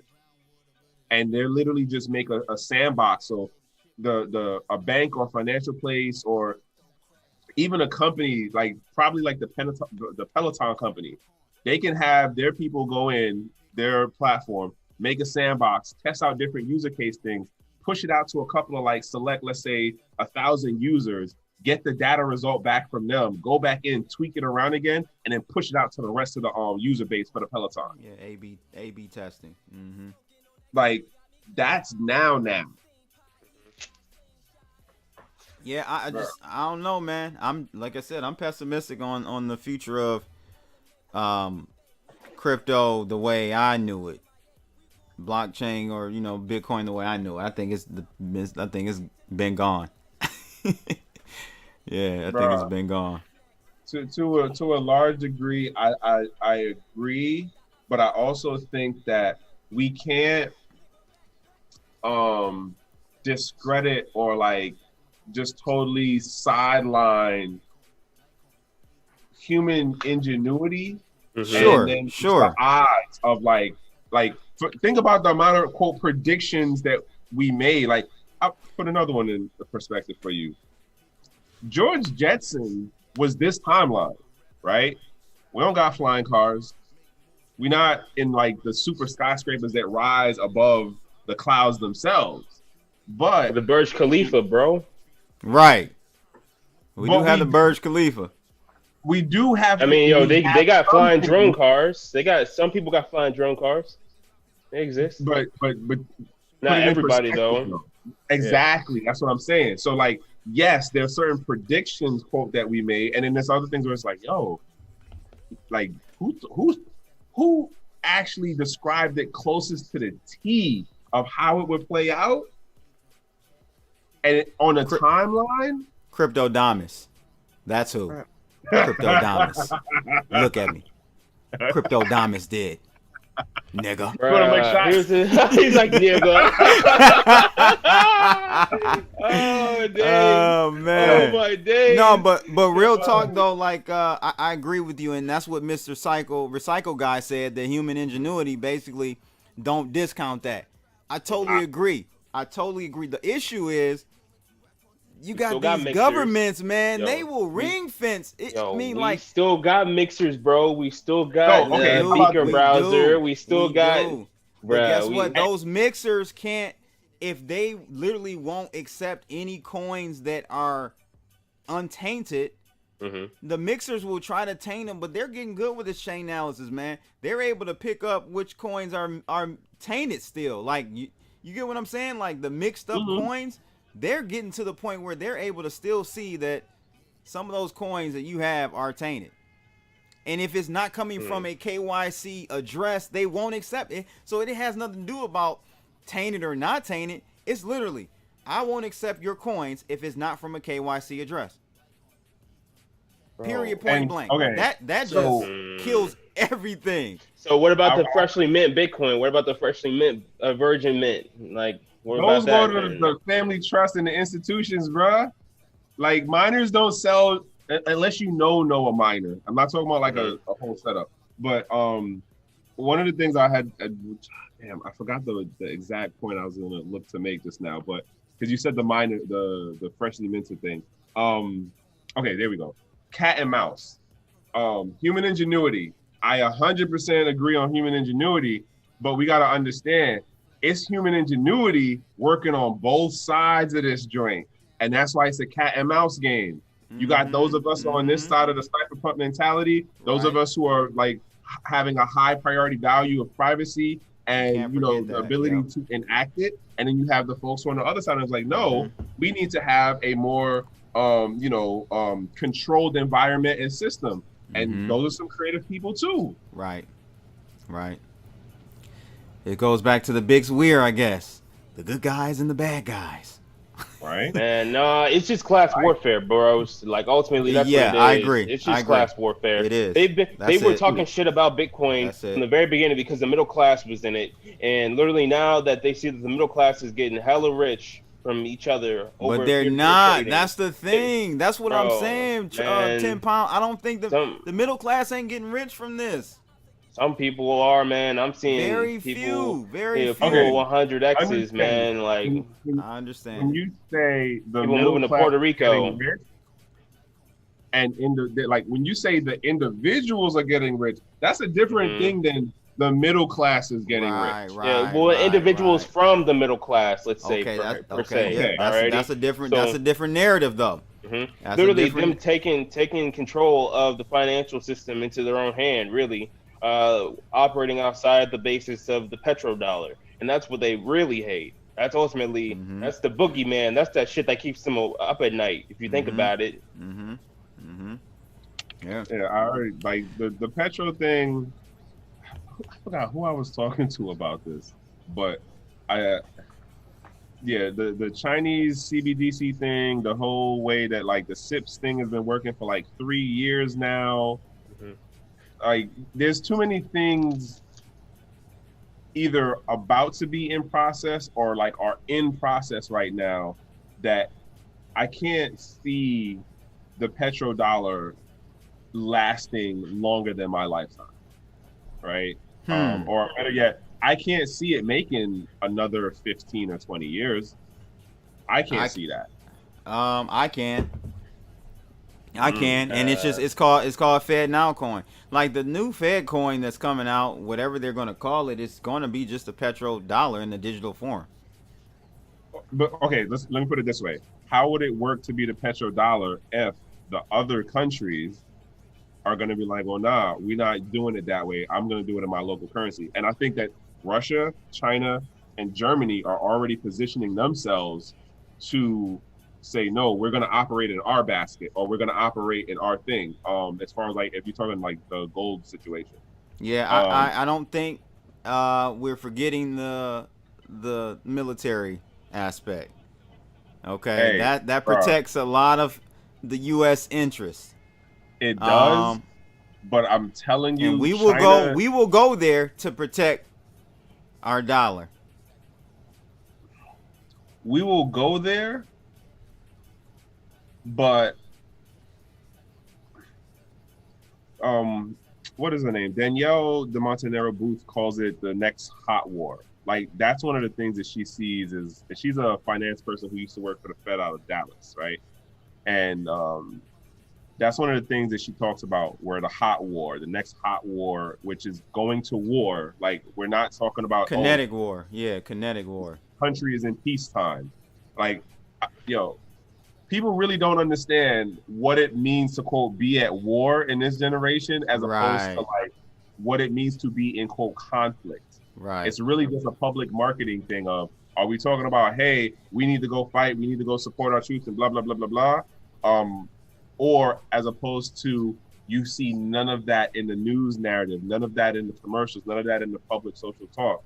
It doesn't mean we're not in conflict somewhere. My point, though, is that China has done some things that definitely would not make going into any kind of war engagement thing a easy task.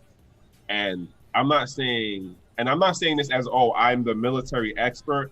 It's more so, and I was saying to you before, bro, like this whole thing about like the amount of content and information I pull in a day and then in a week. It's a lot of things I pay attention to that's not just crypto stuff. And we talk about this. Like, it's not just, listen to the crypto news thing or whatever. There's other things going on. And if you talk about the geopolitical, the buy, trade stuff, what China's doing, what Russia's doing, what like countries in Latin America are doing, no one's sitting still waiting on the US, contrary to what you hear in our mainstream news. Like, they're not sitting around like, oh, wow, yeah, we're gonna, like, people are paying attention to the US, but they're not saying we're going to wait and like live and die on the sword of the US and how they used to do us for the last 3-4 decades. Yeah. Yeah, I hear you, man. We're definitely behind. Will that change? I don't know. But at the end of the day, I just believe, Trekk, that the U.S. will use kinetic force, kinetic military action to enforce what they want. They will do any and everything. We've seen what they've done in many countries, rigging elections, assassinating. I mean, they will go to those lengths to protect the interests of the United States. And I just don't see that changing anytime soon. Will the dollar continue to lose another 99% of its value? Absolutely. Mm-hmm. Absolutely. I'm not saying it's not, but I just think that, that's that last stop right there. That military front, to me, is what's going to hold us up for the foreseeable future. It's not the ball game, bro. It's not. Like, I'm telling you, contrary to what we get told here on the state side of it, it's not the same ball game. We're not going to be able to just, we got guns. Certain other countries are going to be like, all right, cool, you got guns, but like, what that really mean right now? Like at the end, because at the end of the day, right, the people who are going to end up, quote, dying on the forefront of it, like boots on ground, that would be people in my realm. Right, that's gonna be the foot soldier folks. But the way that, arguably, the way that this next hot war would be fought, the people who pass on the front line, bro, that's not even gonna be like a quote, a stopper, and it's just more so a show. Like, let me jump back one. I'm not saying this as a military expert. I'm not saying this as someone speaking for the Army. I'm saying this as someone who's paying attention to things, and based on my experience and how I understand at my level how we engage in other places, we do it when we know we can overwhelm. That is not how things are right now. If we were able to overwhelm, trust and believe, we had already been up in the what is that, the Pacific Ocean, the Chinese Red Sea. Like, we'd have been all over that already. But China has definitely made moves to strengthen their position. Their navy is larger than, what is it? I think they're larger than ours right now, or they're larger than Britain's navy or something like that. But like, it's not the uneven balance that it used to be. This is my bottom line point. It's not what people think like, for all of the bravado and American patriotism and that we was talking the last couple of decades. That's not where we are right now. We'll see, man. It'd be an interesting outcome to watch and witness. Next 5 years, I think Bitcoin will be hundreds of thousands of dollars, and I agree. That's against the dollar. So that means the dollar has lost more value against the Bitcoin price. So we'll see, man. But before we leave, I do want to just let people know what I'm seeing from a technical perspective. we're bumping up against this trend line that's was drawn back here, that blue one. So, you know, if we can try to break above it, it looks like we're having a problem here. It's like one time we tried, 2, and then 3. So we'll see. We may take a move back down. We'll see. You know, I think we're in a raging bull market right now, but we could see a move back down here. But hopefully we can get back above this trend line right there and keep it moving higher to 30,000. That's where I'm predicting we are going, around there, right? So 30,000 would be like 28,000. End of the year? No. I don't, not end of the year. Hey. I don't know. Maybe we got 15 more. Yeah, maybe. You got to think percentage-wise, it's not that far away. You're right. But 30,000 is the next fib extension level that I have on my chart. So we'll see what happens, bro. We'll definitely see what happens. Where can they find you, Trekk, online? I know you're pretty active on Twitter. Where else can they holler at you? Literally, if you put in hashtag Trekk with 2 Ks, and then when I say Trekk with 2 Ks, it's TREKKW, the number 2 KS.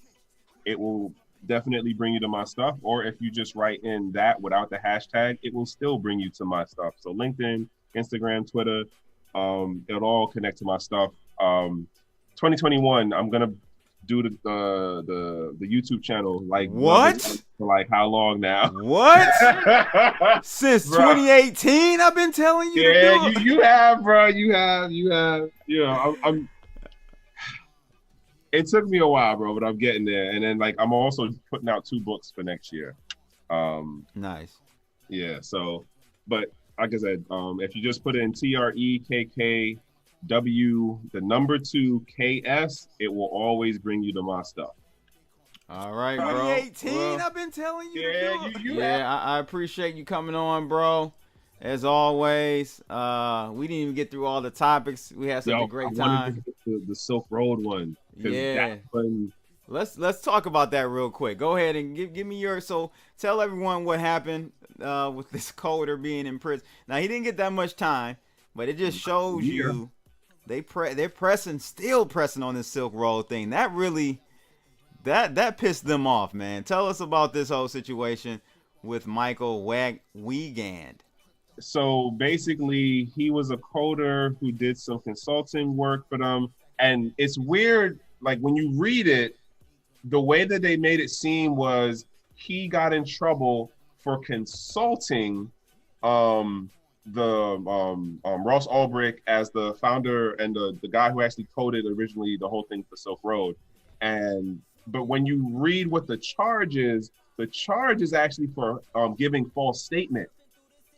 And it was basically that he said he didn't do anything for them, and they later found evidence that said he did.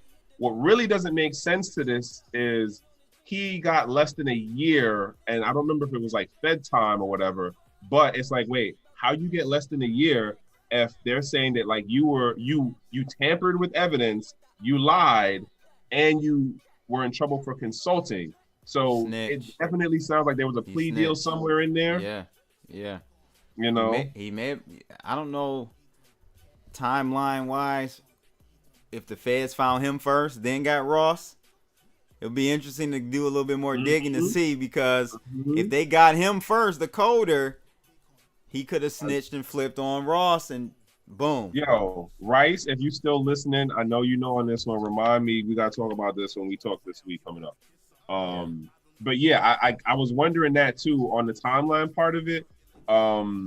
But again, like it just, so if you don't know who Ross Ulbricht is, if you don't understand why Ross is, in my opinion, and I'm not the only person who shares this opinion, a positive figure within the space in relation to cryptocurrency, Bitcoin as a bigger thing, because the software, the program that he coded actually showed what a free market would work like when you don't actually try to like finagle in on it and make things work, quote, in your favor, like what we have in our current everyday monetary situation right now, as far as what the Treasury does with, you know, money go brrr, and they print out the way they do, couple of trillions at this point. And the only other example of such a system right? And I'm not talking about what was actually bought or sold on the platform. I'm talking about what it showed in regards to the mechanism that would allow a free market to work. The only other example of that I'm aware of is how the prison system works out, where if a Snicker bar is worth this amount of cigarettes, it's a free market situation that works, and there's always organic price discovery within that ecosystem. So I'm just saying, to me, I think what he did validates why Bitcoin as a peer-to-peer thing definitely can work. But nonetheless, as far as this particular article thing, is a couple of questions in there. And like, yo, I'll give you another one too. Cross this over with what's his name? The security dude. I've been real bad to say it that way. Lives on a boat. They picked him up in Spain. You're talking about McAfee.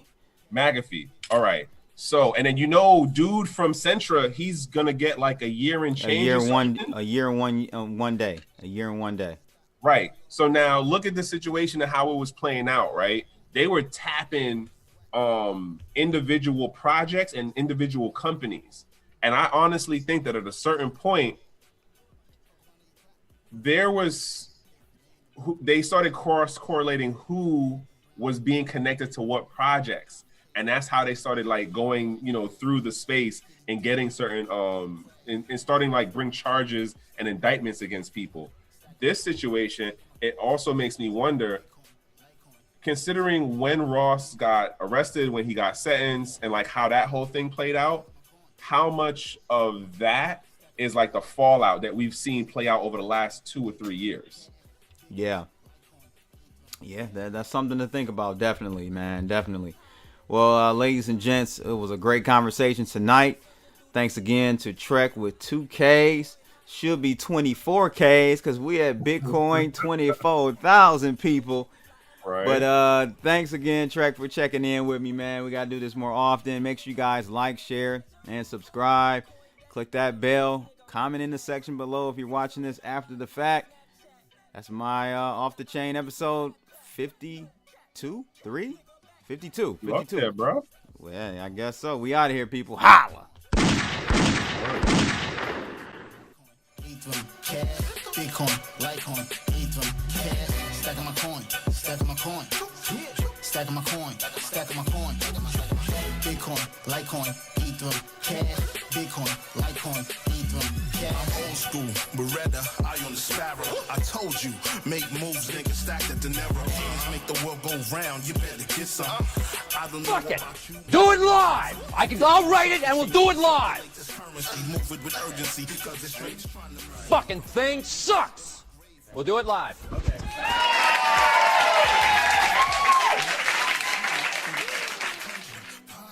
You were fucking with the wrong person. For the coins, some people come up with a